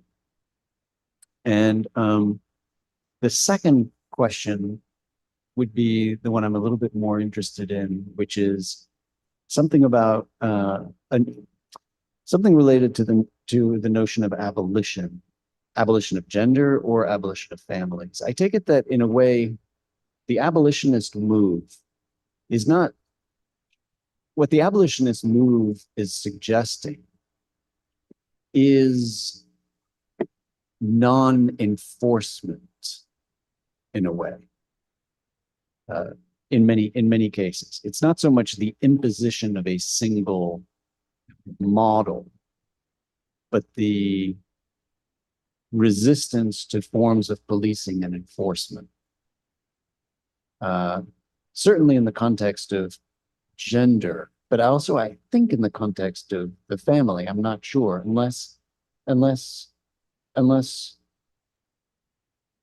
what you're proposing in terms of the family communism are very structured, you know, kibbutzim kind of communist child rearing. I mean, you could also have an abolitionist view, which would be that there's going to be no state enforcement and no social enforcement of what things would look like. So, radical openness to any forms, a declaration, whatever. You just sign a piece of paper that, or whatever. I mean, this is family, this is family. This is the way this family is working, this is the way its family is working, whatever. That's just the way it is, right? No, so the abolitionism there is not tied to imposing a particular model, but to actually getting rid of all social influence, recommendations, and policing especially, which to a certain extent, you could also think about that in the context of gender. Right? So it's different than the abolition of the penal institutions. It's different than abolition. It's different than prison industrial complex abolition because there's more of a recognition dimension to gender than there is to the prison industrial complex. It doesn't make sense for someone to say, I mean, you eliminate the punishment paradigm, you know, someone could still say, well, I'm a punisher, but okay, that's fine. You can say what you want. You can say you're a, a giraffe if you want to, but I mean, it wouldn't have any effect. Whereas, and so the question would be, would that be, how would that work in the family context? How would it work possibly for gender and the sexes? Does that make sense? For those so minded, if any of you want a comprehensive walking through of different accounts of gender abolition, the book What Gender Should Be by Matt Cole, who's a friend of mine, attempts to refute gender abolitionism in every different version of its forms. I believe Matt has a chapter where they frame it as gender abolition 1, 2, and 3, and different accounts and versions of it. Sort of riffing off my writing, but also taking it into a much more thorough detail. So if any of you want to read an attempted refutation, itemization of different versions of gender abolition, I really recommend you check out this book. And it was at the symposium where they were launching this great work. And I realized that I have a very trollish approach with abolition where I very rarely develop it actively. There have been several books about family abolition out recently. None of them were written by me. And I struggle with abolition as something that I develop even with things I've produced writing about it, like family abolition. I just struggle. It struggles to be on my attention span until I read people arguing against abolition, and then I become the most frothing mouthed utopian abolitionist you could ever hope to see. And I think especially with the social democratic, these anti-identity politics, right-wing, left-wingers, whatever you want to call them, the responses from certain morbid social democrats to family abolition, I found had me chanting sections of the Communist Manifesto online and other things that I would never do. And yeah, I think the arguments against abolition very rarely, they very rarely to me seem any more than fatuous. And even Matt Cole, who's a notable counterexample, I think can't compellingly do more than assert their sense of subjective attachment, sentimental attachment that they or other people they imagine might have. Sorry for trolling, but that's my honest. So I'm your wrong interlocutor. Huh? So I'm your wrong interlocutor. I don't think you're, I don't think you're I should have come from the other, You said that you've been angle, convinced right? by gender Right, abolition, so actually. Yeah. No, so you needed the counter. I But, need someone who's more opposed. Is there anyone who really hates it in the room?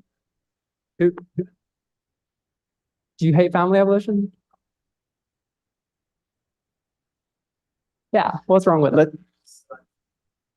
Well, hold on. Okay, well, we'll get to you in a second. Fonda, you had your hand up. So can we pass the mic down and then we'll come back to you, Jeremy?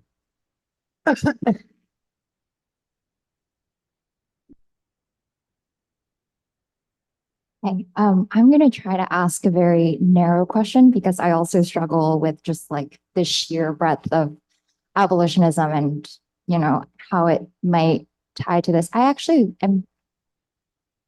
I'm not super well versed in Wittig's work, so maybe this is a little bit, you know, rudimentary, but I guess and how it ties to this argument of abolitionism. And my question is like, I think, Bernard, you were kind of talking about how abolitionism is in many ways this lack of enforcement or this lack of punishment, this lack of imposing, I think in Wittig's work, this category, the structure, this punishment upon people.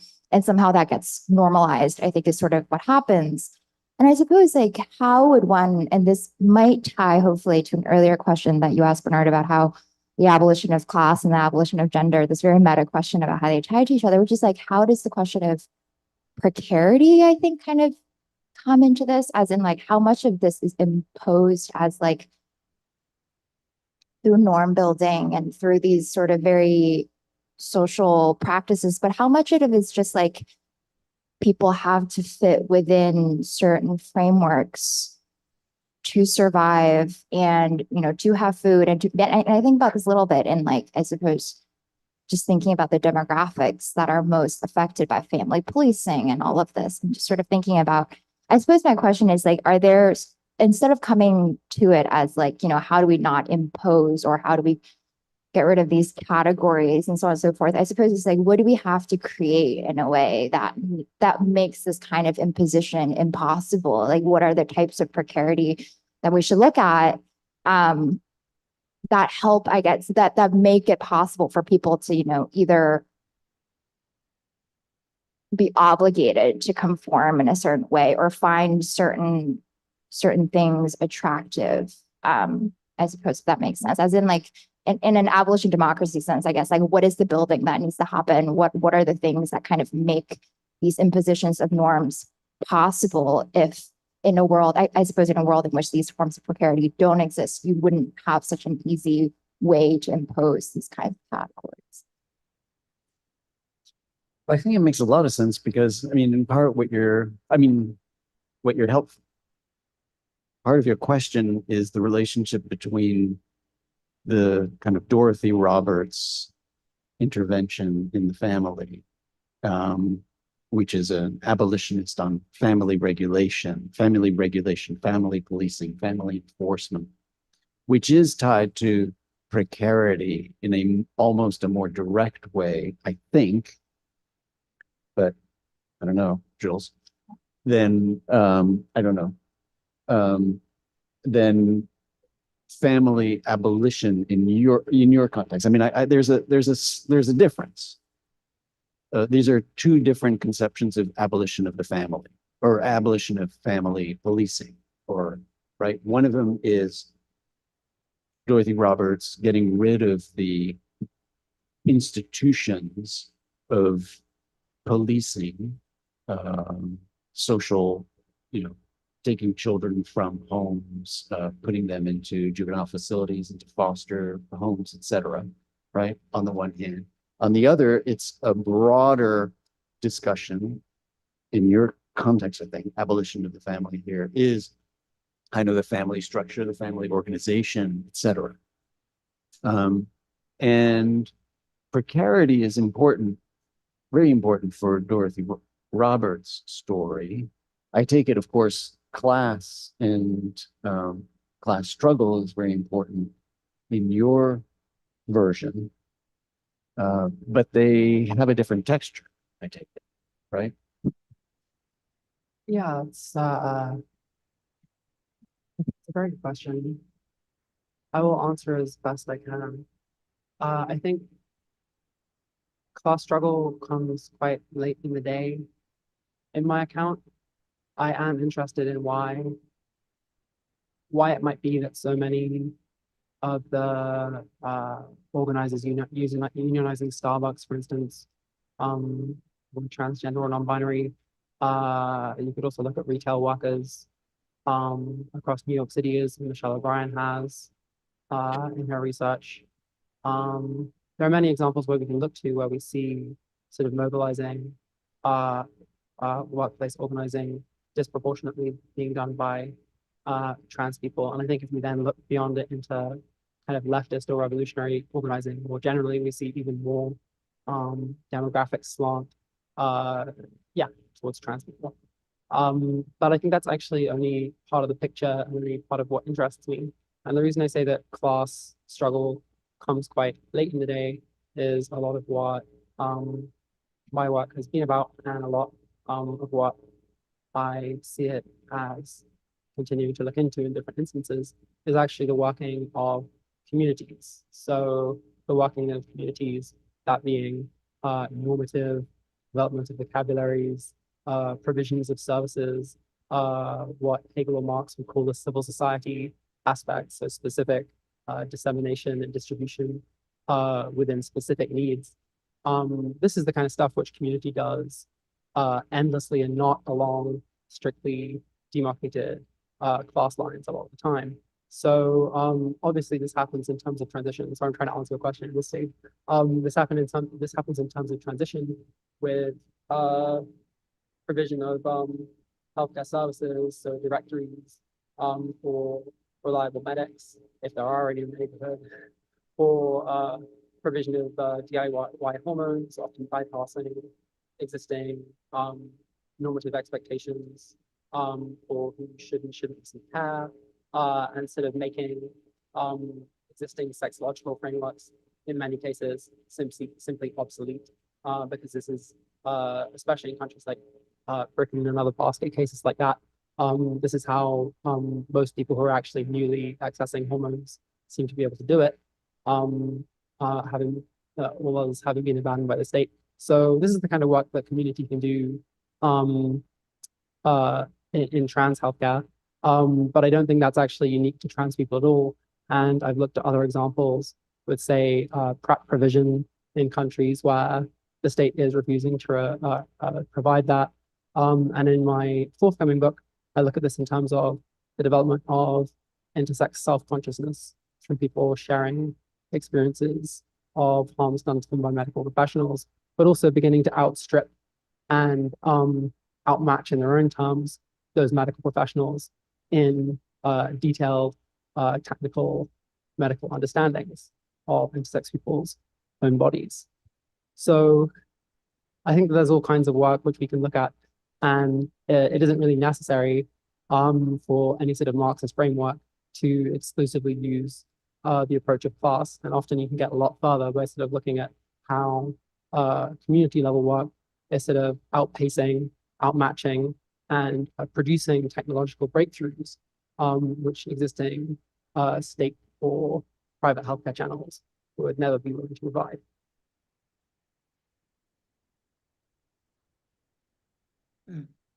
Back to you, Jeremy, or anyone else. Anyone else?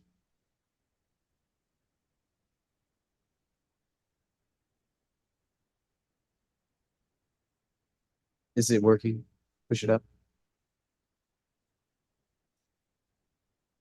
Hello? Yeah. So what about, so with regards to the abolition of the family, maybe you can clarify your position, because sometimes I'm never clear. Is the idea that this is should be an active part of our political practice now, and this should be a goal that we're working towards now within capitalist social relations, part of the struggle to overcome capitalist social relations, essential to overcoming capitalist social relations, something we can only do after we've abolished capitalist social relations, given the nightmare of the bloody squats in Berlin. And, I'm thinking of Christopher Lasch, one of those terrible, probably right, left social democrats who hate, haven in a heartless world. And I just sometimes wonder if the critique of the family is similar to the critique of religion, in the sense that we're criticizing an opiate or a painkiller of the masses, something that provides people with meaning, especially working class people with meaning who might feel quite terrified at the idea that their last preserve of meaning is being taken to them by the evil left. So I don't know if that's a basket of possible worries, but maybe you could clarify the project via this basket of worries. It's To make it very simple, with the first part of your question, I can't speak to anyone's terror that they may or may not feel, and whether I want them to feel more or less terrified.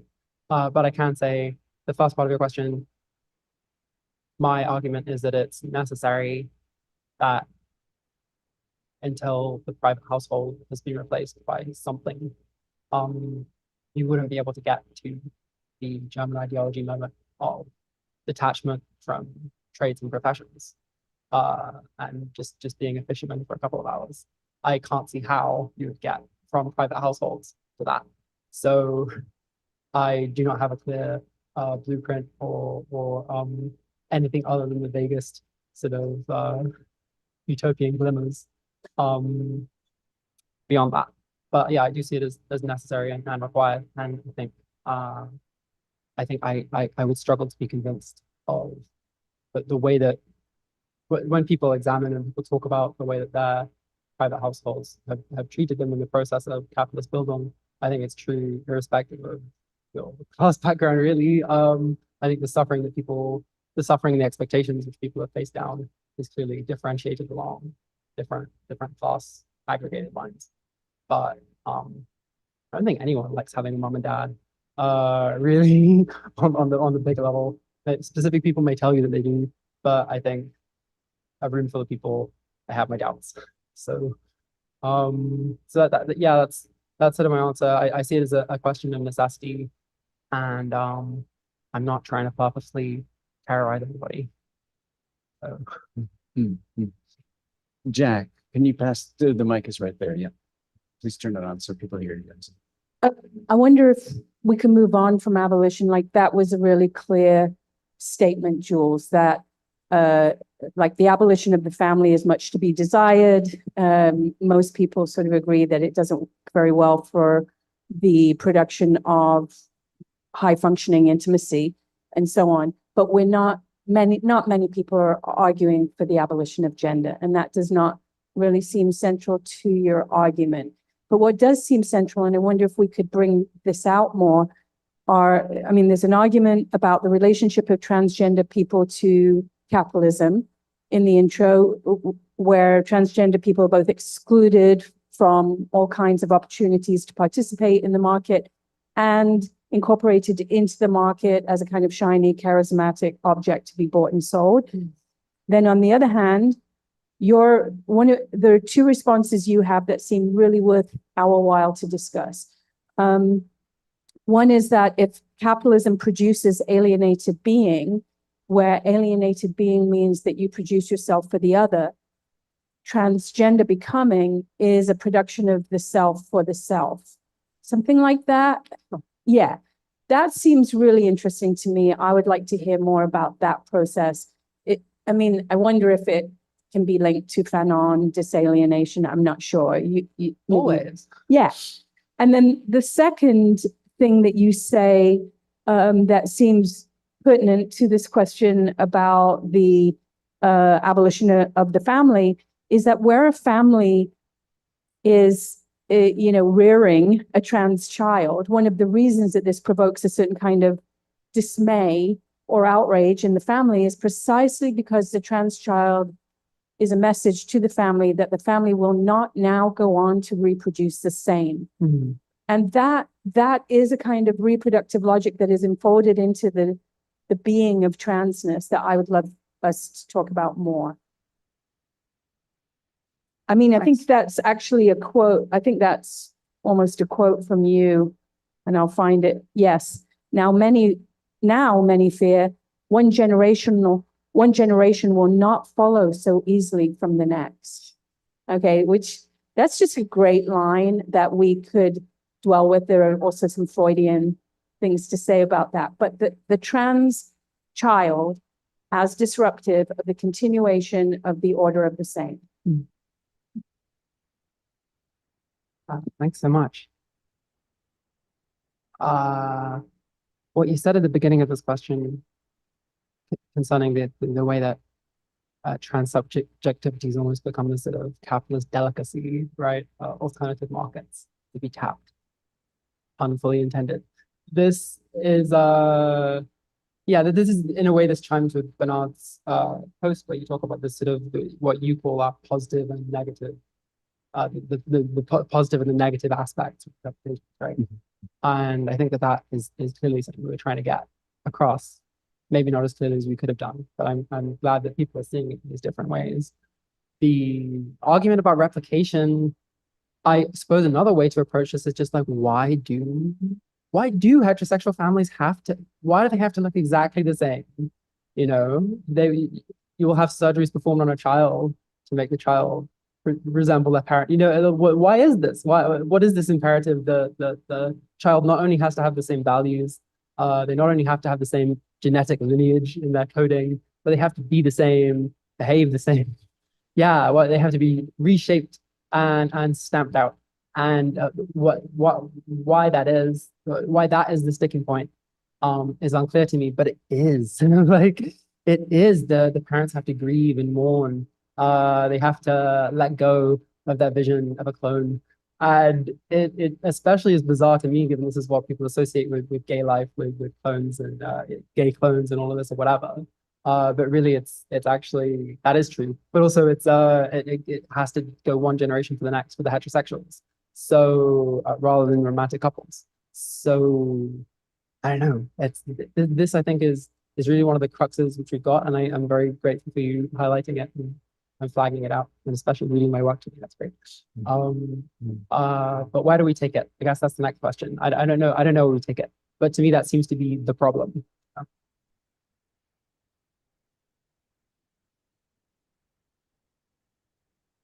you want to say more, Jen? The question of, well, why do we take it? Why are we doing this? Why are we reproducing ourselves from one generation to the next? You know, it's a difficult question to answer simply through Marx, you know, and Fanon also wanted to know the answer to that question, but had to bring Marx and Freud together in some way, or you need some narrative about the psychic investment in the continuation of the same that is both narcissistic, but also Freud says creates social stability because we know predictably what will come next and so on. So the psychic. Yeah, and the shattering that we can pass through as well. Like, I rarely meet trans people who are exposed to this passage of black skin, white masks who don't have some kind of resonating, which we can't just lift it, we can't just poach it from Fanon. But this is, I think this is something any type of LGBT person finds themselves encountering sooner or later. They come against this accumulated weight of something against them that appears quite casually a lot of the time, quite mildly. But you're also saying that the very emergence of a trans child in this unit that is so committed to reproducing itself signifies a potentiality of change. You know, it tells us that one generation will not follow so easily from the next. And this is linked to what you suggest is alienation. Alienation is being for the other. And the trans person says, I know you want me to be this way, but I'm not going to be. So there's a narrative in here about resistance, refusal, coming, unbecoming, undoing. Yeah, we get shattered on this deeply personal, deeply intimate level. And then we put ourselves back together, usually much more collaboratively than that, really, usually much more collectively. we reassemble ourselves, and then we usually sort of put the pieces back together and we turn out to be pretty efficient communists. So might as well make the most of it. But no, I think that obviously it comes that's kind of what I mean. This community level organizing can then coalesce into the kind of person who does class struggle. But not always, but that just seems to be a slant, or that seems to be a what was the word? Preponderance of it. Yeah. But not to throw a wrench into anything. I think we have to also remember how adept capitalism is at adjusting to changing circumstances and also to change, right? And so, for instance, you know, how the Pride March became a kind of corporate march, right? So here too would have to ask the questions both of how is it that these disjunctures are going to get responded to and absorbed within capitalist logics and new spirits of capitalism, and then how to resist those new spirits of capitalism.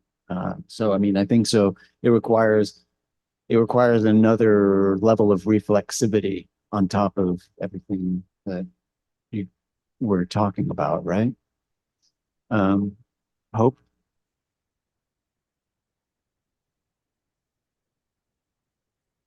I think I'm just actually echoing this question a little bit more of that like personal dimension. Like, this is something I really struggle with because it felt like reading the introduction to the book. It was really like transgender and Marxist. And for precisely these reasons, I had trouble seeing why, other than like a general commitment to human freedom that has nothing to do with my commitment to gender freedom or my own gender liberation, I would be driven in seeing the problems of disrupting the family and the problems of the kind of psychic process, accepting otherness, and so on and so forth, to feel that I had to challenge capitalism as a trans person. I mean, we know that gender oppression is very old. It's much older than capitalism. It seems like the best explanations we have of where that come from, certainly you need something about Marx to tell us how it changed over the past few hundred years, but other methods like genealogy or archaeology speak to the deep roots of sort of the cis heteronormative patriarchy in religious understandings, and psychic understandings. And so but I feel torn because I also know, number one, all my friends who are trans are also communists, right? And I know if I had not read Capital when I was a like little cis boy or closeted, you know, whatever, that I would not be trans now. Like the understanding of human possibility change. So I want to kind of just push on Bernard's point. I feel at a theoretical level, like I cannot square the circle. Capitalism will be able to eat transgender family nonconformity. It'll be perfectly fine with, you know, trans community kinship structures, raising its little workers. And why, as a trans person, if again, I'm not concerned with human liberation as such, if I alienate myself from my status as a worker, my status as a consumer, if I just think of myself in sort of in terms of my gender freedom, why should I care that I can present however you want, wear the dress, have the mustache, have the pronouns, have the partners you want, have the children in the way you want, but I'm still going to get exploited at my job? Why should my transness care about, if capitalism would give me all that, like Bernard is saying, why should my transness care about capitalism? Why shouldn't I just be transgender and also a Marxist? Why should I be a transgender Marxist? I'm still digesting the part where capital cracked your egg, sorry. But let me think.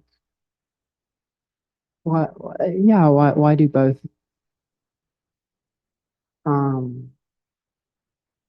Well, I think the reason which we haven't got into yet in this discussion, but which is very prominent in the introduction, is that fascists really want us to die and have turned that into a big vote winner, a big focal point of their whole worldview. Even it's not just a matter of elections; it's something they think about all of the time, very centrally.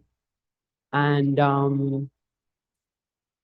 I think that that's not only something we have to think about self-defensively, although of course you do, like it's a practical strategic concern. But also I feel like the far right generally picks up on things much quicker than the left sort of gets around to, because the left wants to attempt these comprehensive approaches. So this is even appearing in the time, cis, hetero, patriarchal, white supremacists. You need to include everything before you begin. And the right really doesn't operate this way. They know who belongs in a death camp by looking at them. And they couldn't even explain fully amongst themselves, never mind to a wider audience, how they look at people, who specifically they're looking at when they get these feelings. But they know, they have an intuitive gut sense, which they develop in all kinds of ways amongst themselves. And you can watch them do it. And I think what the far right often is more adaptive in this respect is that they're often sort of ahead of the curve in terms of what are going to be the full requirements of capitalism as a system and capital as a process of valuation. The full requirements, not just the ideal world sort of liberal version, but what might actually be necessary. And of course, liberals turn into far right fascists all the time, so it's not as if these are two totally separate, segregable groups. but basically, there are these sets of impulses which are very intuitive and are very pre-verbal, I would say, that are very powerful and not to be underestimated. So what we get into in the introduction is that there is a specific lineage following on from the new right, the Thatcher and Reagan revolution, as they called it, in the 1980s, which basically concentrated around the private household in Britain, kind of posited as a replacement for society itself, although in America that never really quite took hold to the same degree. But the notion was all of this welfare state post-war settlement was going to be stripped away and basically just replaced by little hordes of wealth and private rule. But what the upshot of this was is sort of a heterogeneousness and actually a diversity in terms of acceptable models of family unit. If you want an obvious example of this, look at the forthcoming vice president and see how many people challenge him for having an ethnically intermingled family. This is just not something you'll hear from the American far right. So there's a heterogeneousness which arbitrarily they can accept, or arbitrarily they vehemently and viciously oppose. And seemingly transsexuality has become the kind of one of the primary fault lines for that differentiation taking place. Of course, I can't prove this to you comprehensively because my account is very much about intuitiveness. But basically, what much of the left has done has powerfully underestimated the scope, dimension, and especially the popularity of these arguments that are being made. And especially they're responding way too slowly, given the traction and hold which these arguments are developing and the coalitions they are allowing to have assemble around them already being in place. So that's sort of like the I feel like that's the indispensable sort of big picture political argument, which I think maybe you could get that somewhere else other than Marxism, but I don't really think there's a more streamlined way to get to that point other than what I was just articulating for you. So I think that's really the reason that even if you're not going to call yourself a Marxist, you should definitely take a larger sort of political economic framework, which is not simply going to leave you in a reactive pose where you're like, oh no, the fascists have shown up on my street in a large group wearing boots and so on. That is too late. They're already there. You got to work out how to stop them before they form the death squad. That's it. Yeah. I've spent like maybe a decade organizing as a trans person, and I've said for so long, I don't know what the connection is between capitalism and gender, but I know that my enemies see a connection between them. And it feels old to me at this point, because it feels like the power that gender nonconformity has doesn't derive from us being an interest group who organizes in the streets. Maybe it should. Maybe the world would be better if that was true. But the like ascendancy of transgender that you describe at the beginning over how it has taken hold over the past 5 years, it's not because we formed really effective interest groups or organizations. It's, well, okay, at this, I'm taking a stand, right? Like, obviously, you could deny. But I'm much more attracted to something like Paul Preciacato's work, where it's about the way that the structure of capitalism itself enables the kinds of access to, the kinds of disarticulation of the body, the kinds of access to pharmaceuticals, the kinds of access to visions of new ways of understanding sexuality and gender. Porno power is how he describes that.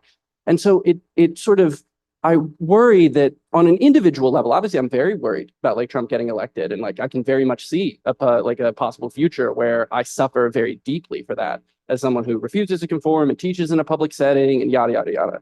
But when I think instead about like the survival of transness, I have trouble imagining transness surviving because we got good enough at organizing. I much more feel like it's the right is the powerless one in the face of history. If all they have is their reactionary resentment, what are they reacting against? They're not reacting against us and all of our power. They're reacting against the power of capitalism itself to disturb the structure of gender. And this is what makes me feel like these are separate structures. The structure of capitalism is not just independent from the kind of psychic dynamics of the family and things like that.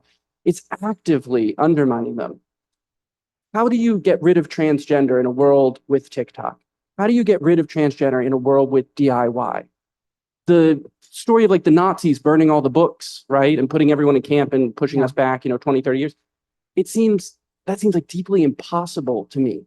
So I'm asking for help here. This is like my deepest misery, you know what I mean? My like deepest, like, so help me out of it. Tell me why this is not how I should feel. I should feel that we need to stand up and we need to be Marxist, and that will liberate us. That is the path towards transgender freedom.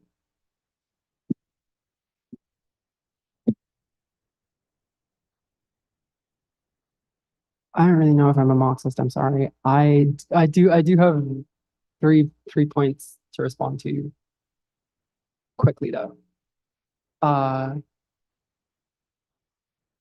Wait. So firstly, in terms of in terms of Paul Preciado, I wholly agree. I think I tried to insult him in this introduction by describing him as an endocrino romantic, which is a very foolish insult, really, and misunderstands the romantic movement very badly. So, yeah, I was accidentally complimenting him. In the fullness of time, I was singing his praises. No, I agree with that part of what you said. Absolutely. I think there's maybe even been a misunderstanding from the title of this collection. We decided that transsexual Marxism would be too edgy to get away with. And that was a rhetorical miscalculation. So I sort of wish that transgender wasn't in the title, and gender and transgender have not been my interest for a long while, exactly for the reasons you say, that I don't think that there's a political action group or whatever that has made a big decisive change, really. Well, one of the essays is about transsexual rather than transsexual. Yeah, I just wish it said transsexual all the way through. Really, my bad. Should have gone for all the edgy I could get, but now I'm writing a book called Hermaphrodite Logic, so I'm getting back to it. Yeah, concerning the right though. Oh yeah, here was the point. So the point you were saying, what are the far right responding to, really? Well, the answer is they're responding to the same decay that potentially we could make a revolutionary answer to. Like, they understand the circumstances faster than we do. They can see the fault lines and the debris before we do. And that is sort of why this is worth checking out. You don't want to be reading their blogs all day or anything like that and doing yourself psychic injury, but you should just have an intuitive sense of what they're focusing on. And of late, it's been us. So very flattering, I'm sure. And that's sort of like, that's my overall point.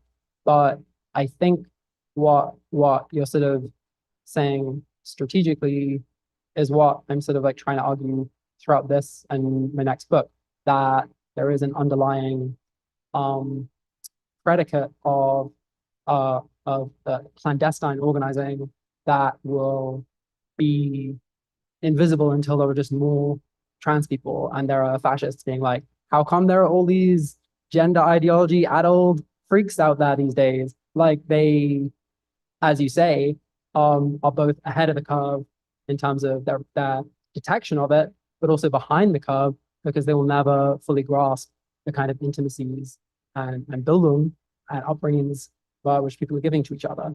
And they would hate to understand it. And so they're simply never going to be able to fully grasp the mechanisms, the community, and the actual work and labor, which is making this possible. So yeah, that's like a roundabout way of saying that I think you mostly agree with one another.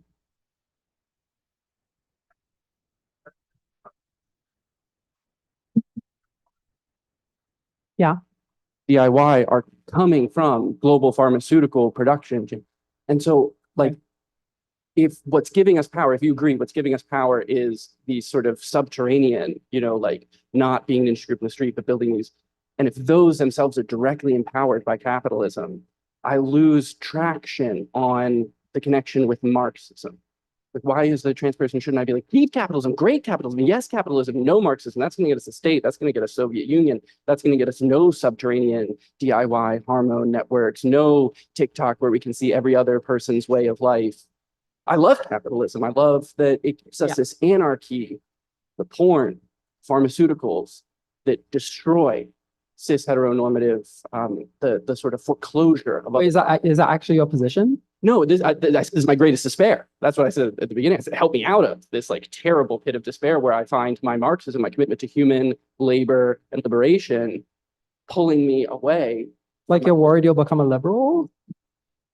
No, I'm worried I will have a split subjectivity. I will never be able to actually connect gender liberation and class liberation. I am a class and a gendered subject, so I'm not worried about giving either of those up, but I don't want to be a split subject.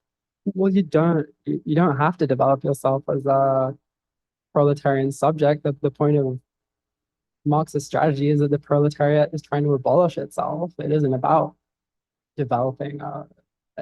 We're not trying to build up the relation. We're trying to bring it to an end, is the short answer. But the personal answer is I'm just not the one to turn to if you're interested in neoliberalism's capture, what's the word? Complicity, and co-option of things.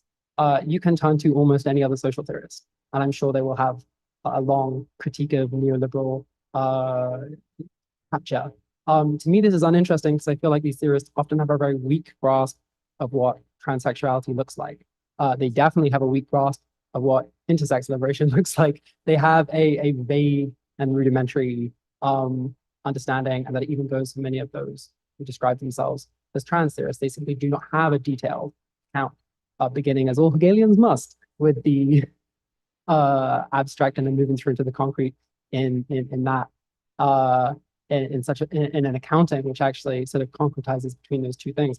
That's not the game that they're in. So collaboration, capture, and all of that, it sort of just becomes lingo to try and insert a placeholder for a sort of process that they predetermine. So the more detailed and the more probing examinations of how people actually manage to make themselves transsexual against all of these circumstances, I think then the less space there is in the frame for this kind of like predictable neoliberal sort of accounting. So that's just like that's just not something I'm interested in doing. So I think it's like it's usually much more enlivening to work out how people around you have managed to survive and how they've sort of continued to get through stuff like despite the odds. So I think like once you have a fully articulated understanding of that, then we can sort of move through to the sort of risks of capitalist contamination. But personally, that's something I sort of leave to the last order of business. Like, whereas I think for a lot of people, it comes first in the order of analysis. So yeah, that's me. All right. Well, that might be a good place to continue the conversation offline. across the street at the pub for drinks, non-alcoholic or drinks and food. And for us maybe to continue the conversation entre nous. So with that, I want to give a Thank you great so much. round of applause and thanks to Jules Gleeson.